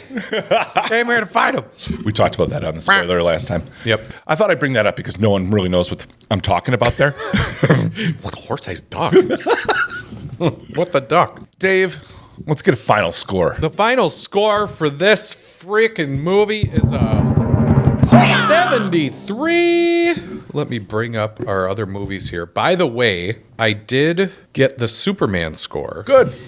73 puts this right just 1 point above Weapons. Okay. That also puts it a point above Fantastic Four. But below, Nobody 2 had a 75. Ballerina had a 74. And then you've got Mission Impossible had an 81. And Superman had an 87. Wow. It is far and away the highest rating we've given so far on the show. I gave some extra credit to that one. Oh, 86. I'm sorry. Oh. It was 86. Egg on my face. That's right. Yep. What was the IMDb score for it? 7.6. Yeah, perfect. What do you think is the coolest moment of these movies to draw? This is impossible. Yeah, forget it. The reason I ask is because I have a little side hustle that I do. I draw and paint movie scenes. You can check out all my stuff at briandrawsmovies.com. And if you want to buy something there, you can use the coupon code SAMURAI to get 25% off. That's a lot of percent. That's like 25. I would take. It's like a quarter of the percentage. If it was $1, it would be a quarter. Yes. Off. Yes. So if you see anything you like, use that coupon code, please. And while you're following Samurai Movie Jam on all the socials, do the same for me. That would be really great. Yeah. I appreciate you spreading the word and helping me grow my little side hustle. Absolutely.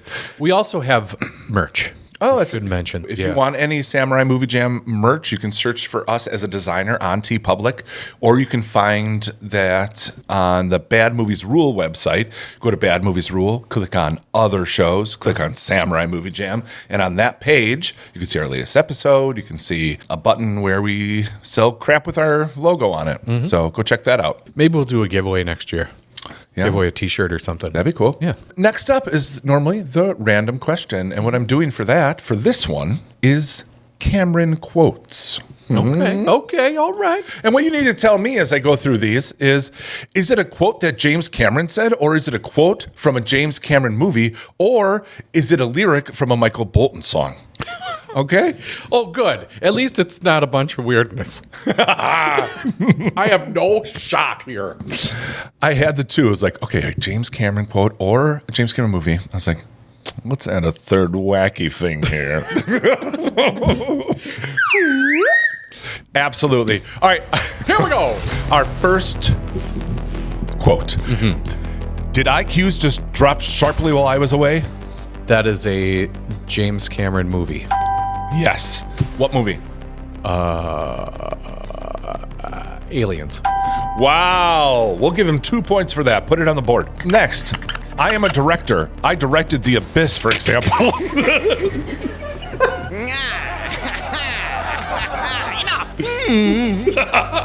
Okay, go on. I'm getting some context clues here. I didn't want to make it too tricky to start. Okay. It's a quote from James Cameron. Directly from him, yeah. Another point, please. Woo! I got 3. All right, next. I don't want to know the price that I'm going to pay for dreaming. Michael Bolton song. Yeah. How am I supposed to live without you?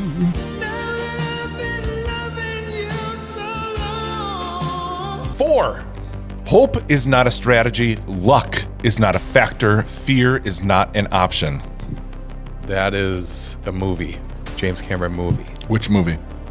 The Abyss. You're wrong on both. Perfect! It's a James Cameron quote. I got a little dick. It's pathetic. Take 3 points off the board. Oh, jeez. Yep. Okay. What's that bring us to? 0. Okay, thanks. Next, number 5. Jack, I want you to draw me like one of your French girls. That's from a movie. Titanic. Yeah, 2 points on the board. I made it super simple there because I wanted to say I didn't know this until I was doing some of this research. That's James Cameron drawing in the movie. Come on. That's him drawing her. He just wanted to sit there and draw her naked? Well, if he's an artist and he's done that, like I've done that when I was in art school. But you were with a group of people. Models come in and, well, there's probably people around. Yeah. Anyway, I don't think it's weird. No, it's not. He was the one drawing. Yeah. And he's left-handed, though, so they ended up flipping the image.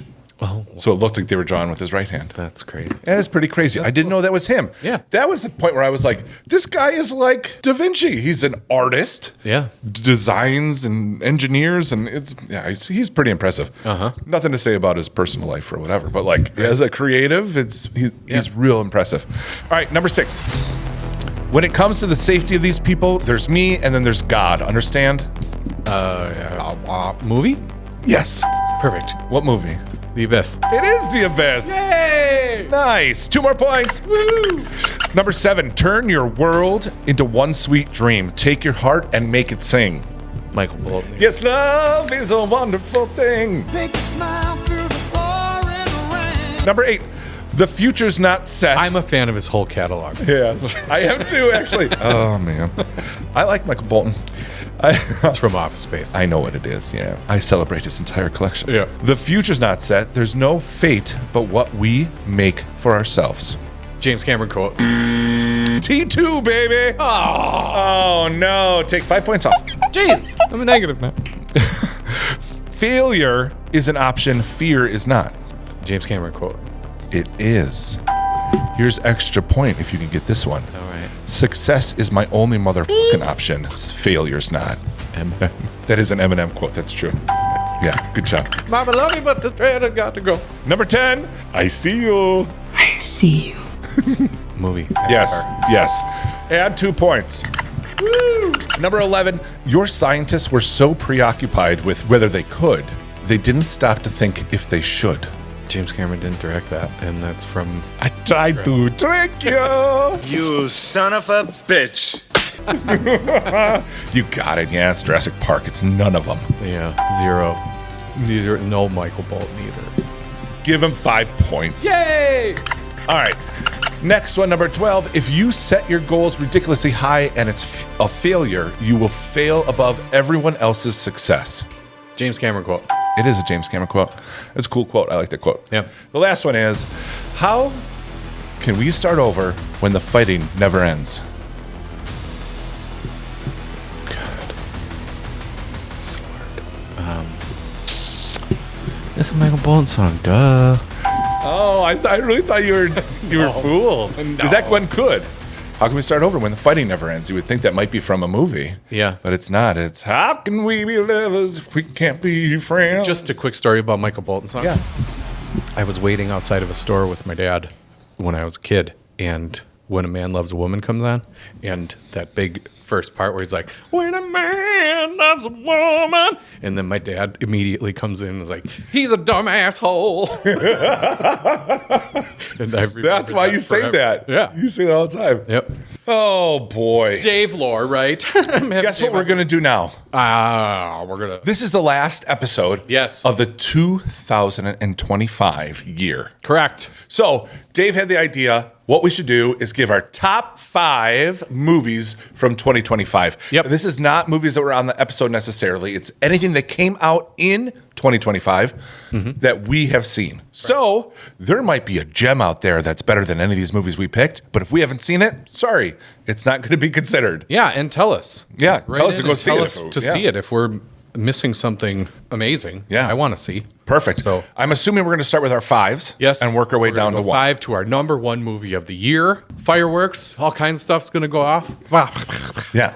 And great. before you write in angrily, please remember these are our personal opinions. Yes. And yours are stupid anyway, so don't worry about it. All right. What's your number 5, Brian? My number 5, and I know it won't be on your list. Part of it is the experience that I had. I'm giving it to Naked Gun. Oh, wow. Okay. I had such a fun time going to see that movie with you. Yeah. And it's been a very long time since it was just back to back to back to back laughter in a movie theater. Absolutely. You go, you watch action, there's a one little funny thing, and you go, that was funny. I was crying laughing in that movie. Yeah. And had such a fun time. It was cool to see a comedy again in the theater. Yep. That's my number 5. That's awesome. And you're absolutely right. It was a great time. Yeah. Mine is kind of on the same level. It's more of the experience of the whole thing. Yeah. I gave my number 5 to the Wicked experience. Nice. Because watching them in pretty close order there and just being so impressed with everything they did with that whole thing, it was just super great. And something that definitely for this year that stuck out to me as, wow, that was good. All right, what's your 4? My number 4 is Gonna Be Golden. I knew it would be on your list. K-pop Demon Hunters. Absolutely. I was so shocked by how much I liked this, even the 7th time I saw it. When we were talking about this and you said, I guarantee I'll have some on my list that won't be on your list, I knew you were talking about that movie. Yep. It's just so good. It's so fun. It's so great for kids. The music in it is awesome. It's become a phenomenon now. Yeah. So... And it's funny, and there's cool music. Yeah, and it's just a great time. The animation is spectacular. So yeah, K-pop Demon Hunters, number 4. Take it. My number 4 is going to be Sinners. Great movie. Love the vampire stuff. Yep. Cool music in that too. Yep. Great acting. That's on my list. I assumed it would be. Yep. My number 3 is going to be the latest Mission Impossible. Oh, wow. The Final Okay. Reckoning. Yep. Love the whole French fries of Mission Impossible. It's something I'll throw on. I wouldn't be surprised if I watched the whole French fries at least once a year. Yeah. Because I just love them. And it's easy for me to watch those sort of things while I'm drawing. So throwing it on and just going one after the other. Do you watch 2 every time? Not every time, no. You mean Mission Impossible 2? Yeah. Not 2 movies. Yeah, Mission Impossible 2. Though lately, I have been. I think you pushed me to like it a little bit more. Yeah. You know, your love for it is like, I should probably try to respect it. It's a cool action movie. It's not as Mission Impossible-y as the other ones, but Right. it's as an action movie goes and whatever, there's some cool crap in there. Yeah. Sure. Looks cool. My number 3, and I almost had Mission Impossible on my list. It didn't make it, but Wicked just edged it out. It would have been either Wicked or Mission Impossible. My number 3 is Nobody 2. Wow, okay. Yeah. I love that little the start of this whole French fries of Nobody and of Bob Odenkirk being an action star. He's got another action movie coming out here, it looks like. Normal, I think it's called. Yeah. And Nobody 2 was so good. The end was a little bit, but the rest of the movie was exactly what I wanted from Nobody. And Bob Odenkirk is so good in there. It was one of the better times I had watching movies in the theater. So It made you dress up for the episode. made me dress up like a beach dad. What's your number 2? Number 2 is Sinners. The Sinners movie was another one where I was so surprised on how good it was, given what you're talking about. And even my wife liked it, who is not one for these like action vampire-y whatever, but the acting was so good. Michael B. Jordan is so damn good in that movie. Then they had music in there that you don't see coming, and that is fantastic. And how they treat vampires.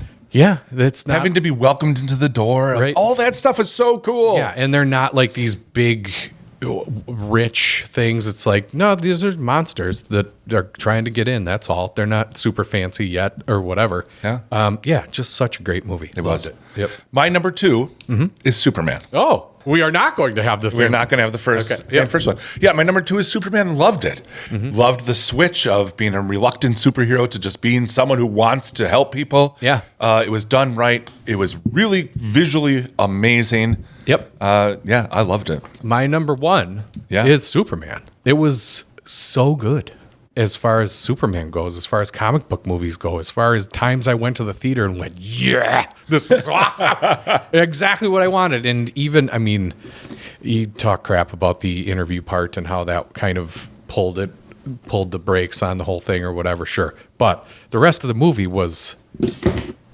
Look what you did. You did it. You made a Superman movie, and it's great. Proud of you. Yeah, that was definitely the best thing I saw this year, for sure. It easily could have been my number 1. But I'm sneaking this one in here because it surprised me, and I really enjoyed myself. If I was to give someone a movie to go watch from 2025, I feel like people would know Superman. You go see Superman. Yeah. But not everyone probably went and saw Life of Chuck. Oh. And Life of Chuck, to me, surprised me. I was in. I tell you, I watch movies in segments a lot, right? Yeah. So I'll watch a little bit, hit pause, I'll get back to this later. I could not wait to go hit unpause on this movie. Yeah. I was in it. And then the dancing stuff, it was just makes you feel good at the end of the movie. Yeah, that's cool. Ask me tomorrow, maybe Superman be my number 1. Right. But I think because it's like a sneaky one. Yeah. That not a lot of people saw. I'm going to take that as my number 1. It's a damn good movie. It is a good movie. For sure. Except Mark Hamill. He's fine in that movie. He's fine. You don't like him in the longest. I was almost going to say Jurassic Afterbirth just to see you freak out. My number 1 is Jurassic Afterbirth. No, it isn't. It's one battle after another. Oh, that movie. Hey, that's available now, so you can buy that digitally. Oh, good. Nope. All right, man. All right. Yeah, we've got an email here from Craig. It says in your spoiler episode for The Running Man, you thanked a lot of people at the end. When I was listening, the first name you said was Craig. I got really excited and thought to myself, how did they know I listened? But then I decided to rewind it 3 or 4 or 5 times to see if you really said Craig. Then I realized you said Greg. I was crushed, betrayed, bamboozled, swindled, hoodwinked. Oh well, I was going to say you're welcome for listening, but never mind. No welcomes are given to you. Well, thank you anyway, Craig. Reg. Yeah, Craig. If you rewind it, I said Craig. You rewind it, and I said Craig. Craig. No, thanks, Craig. That's great. Thanks for listening, Craig. Yeah, and Greg. And for emailing in. Yeah. Email us. We don't get enough. Right. Yeah. And nothing. And Greg, you're right. Right. Greg, also still, thank you for listening. Any of the regs. Greg, Schmeg, Bragg. All of you. Thanks for listening. Damn it. We love you. Consider the source. There are none. And if you're new to listening here, we have a segment that if you need to write in, we're happy to give advice. And this could be anything in your life. It doesn't have to be serious. It can be serious, whatever you want. And we are very talented at giving advice. I can't even say whether it's good or bad. It's advice. We will tell you what we think of it and give you some advice for sure. We are good at that. We aren't good at turning the cameras on for this podcast, but we are good at giving you life advice. So if you want to write in, send us an email, samuraimoviejam@gmail.com. That's right. And we'd be happy to help, but consider the source. Right. Let's turn in our homework. Yeah, it's time to turn it in. Yeah, you go. I'm going to go first. You go first. Dave gave me the movie Bone Tomahawk. You sneaky little f***er.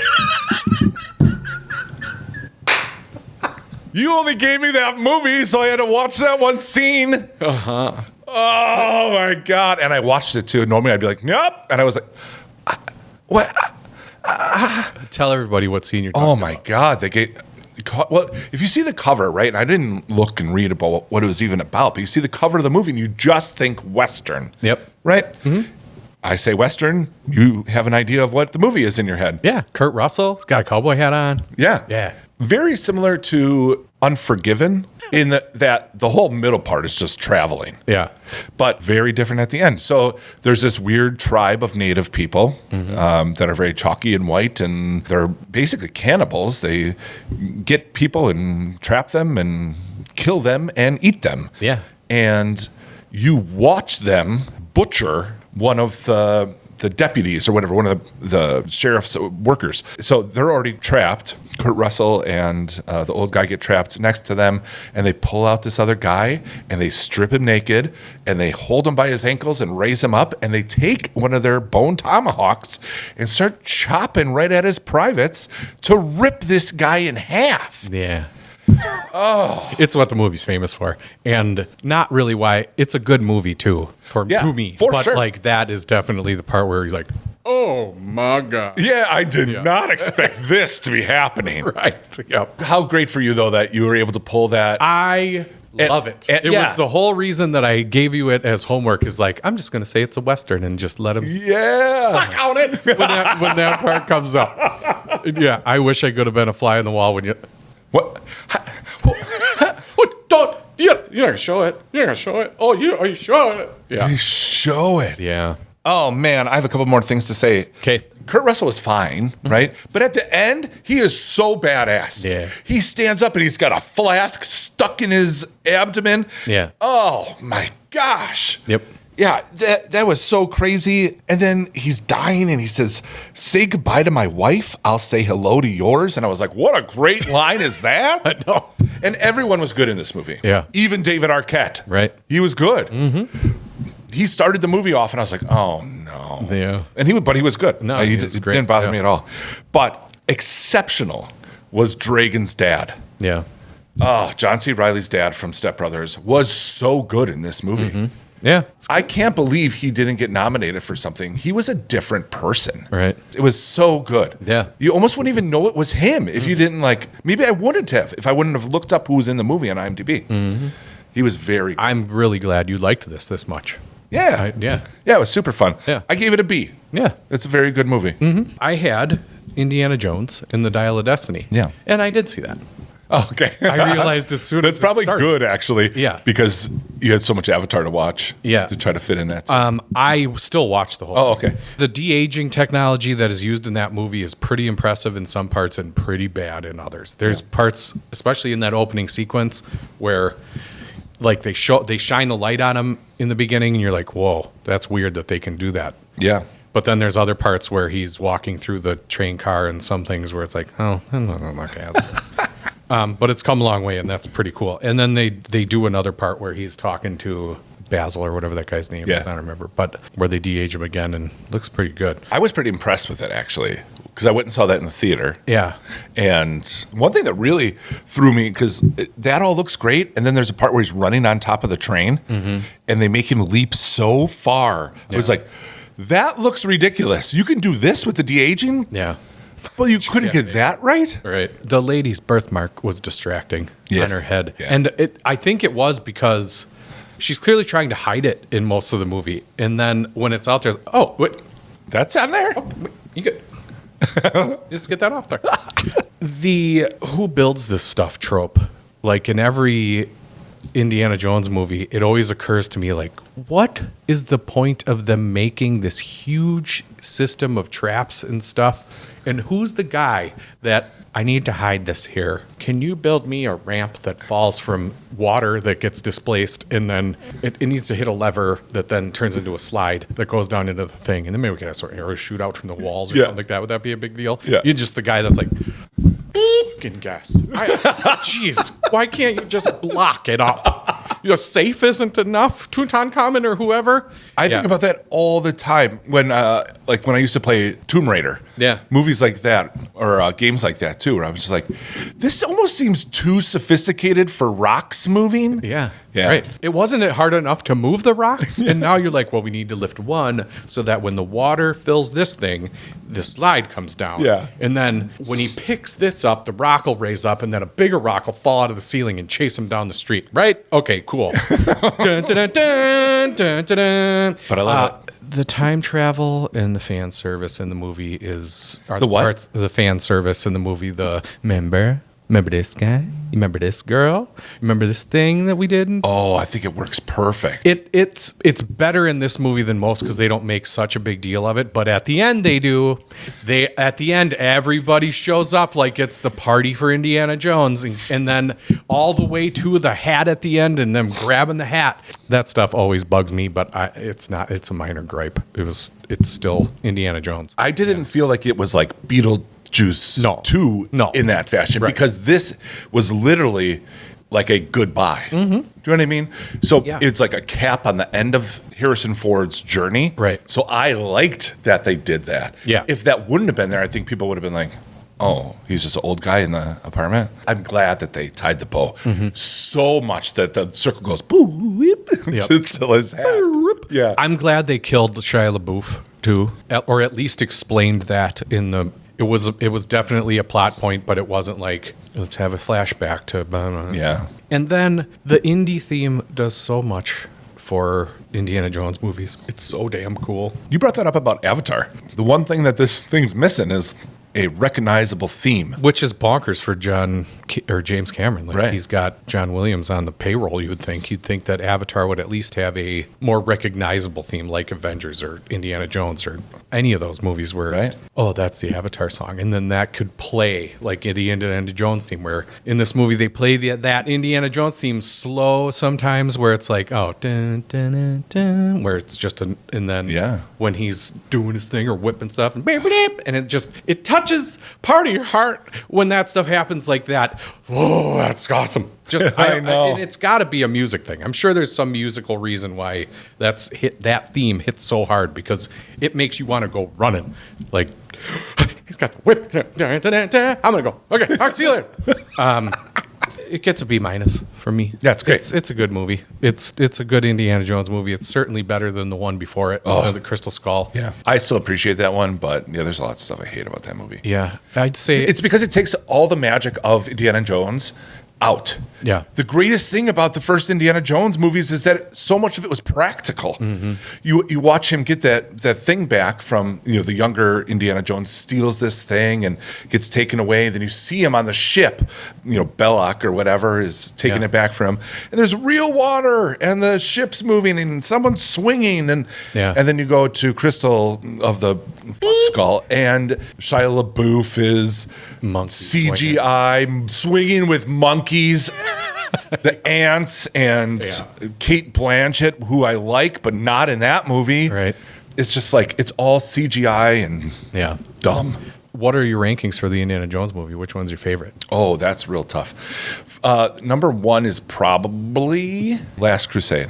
Yeah, mine's Last Crusade is first. Yeah, Last Crusade, Temple of Doom, Ark, Dial of Destiny, Skull. Yeah. Mine is Last Crusade, Raiders, a tie at 3 with Dial of Destiny and Temple of Doom, and then Crystal Skull. Temple of Doom's great, but it's there's stuff. It's kind of... It's what? There's stuff in it that I was just like, meh. Yeah. But it's good. Kalima! Yeah, that stuff's awesome. Yeah, there's stuff that I like that. The whole rope bridge scene. Yep. Amazing. All right, we did our Indiana Jones thing. We turned in our homework. What are we watching next? For our homework? Yeah. I'm going to give you... I had something else planned, but because you haven't seen Spirited and you still have time to watch it before Christmas, I'm going to give you Spirited. You'll enjoy it. It's not going to be your favorite holiday time movie, but Christmas time, I think you're going to enjoy it. It's Ryan Reynolds being Ryan Reynolds and Will Ferrell being Will Ferrell. Yeah. And they sing and dance, and it's fun. Okay. Dude, there is one song, the Bringing Back Christmas, that Ryan Reynolds does. He is excellent. He's not even the best part of it. All of the ensemble are going balls out. Yeah. They're at 3,000% energy. Okay. And I used to get like this when I directed, when an ensemble or a whole thing was going so well, people were doing so good, I would get like emotional. Yeah. I got emotional watching this movie. Oh, wow. Because that scene, they're just working hard. Yeah. And it just gets me excited. Cool. Yeah. Your homework Yeah. is going to be Speed Racer. Fun. I haven't seen that. Yeah. Okay. You said during the Superman episode that you hadn't seen that. And Yeah. You should. It's fun. There you go. Now, our homework has been assigned. What movie are we doing on the next podcast? Well, the next one is going to be Anaconda. Anaconda. I'm getting a little bit of Jack Black and Paul Rudd in my life, which who wouldn't want that? That's good. I love both those guys. Good. Absolutely. And we might have a special guest. Yeah, so we're hoping and scheduled that way that we'll have Jordan Gwiazdowski, who has his own podcast called Squeakquels. Yep. But he's going to be in town in Milwaukee, and I reached out and asked if he wanted to come join us for an episode. So what's kind of cool, Anaconda is technically a sequel, so it kind of fits that he's going to come on that episode. Yeah. And you've seen the first Anaconda. Of course. I've seen the second Anaconda. I have not seen them. I've seen clips of the first Anaconda. You haven't seen it? No. Oh, boy. So I will have to. What a great day. I know. I got to catch up. Snakes out here this big. It's good. So I'm going to have to watch Anaconda. Should I watch Anaconda 2? You don't have to. No. I mean, they're big snake movies. I think there's even more than 2. Yeah, no, you don't have to watch them. Okay. Well, I'll watch the first one. Watch that one and then be all geared up to go watch Anaconda with Jack Black. Yep. Cool. Well, thanks for coming, guys. This was a long one, but it won't be as long for you. Right. It's hot in here. We're hungover. This was the longest movie on earth. We stumbled a ton during this. You're listening to the edited part. Brian had a lot to do work to do here. So thanks for hanging out with us. Head over to Extra Jam here and we'll spoil this long bastard for you. Reach out to us at all the socials you can think of. We're probably out there somewhere. Message us on Facebook. I'm constantly checking that thing. As always, we've got an email, samuraimoviejam@gmail.com. Feel free to write us an email or ask for some advice. And thanks again for listening. Have an amazing new year, and we will see you on the next one. Yeah, thanks for coming to the new feed. Yeah, absolutely. Thanks for coming to the Took some extra energy. Yep. You had to go hit subscribe to something else. And we appreciate you for doing that. Yes. Thank you for the button push. Yep. And we will see you on the next one.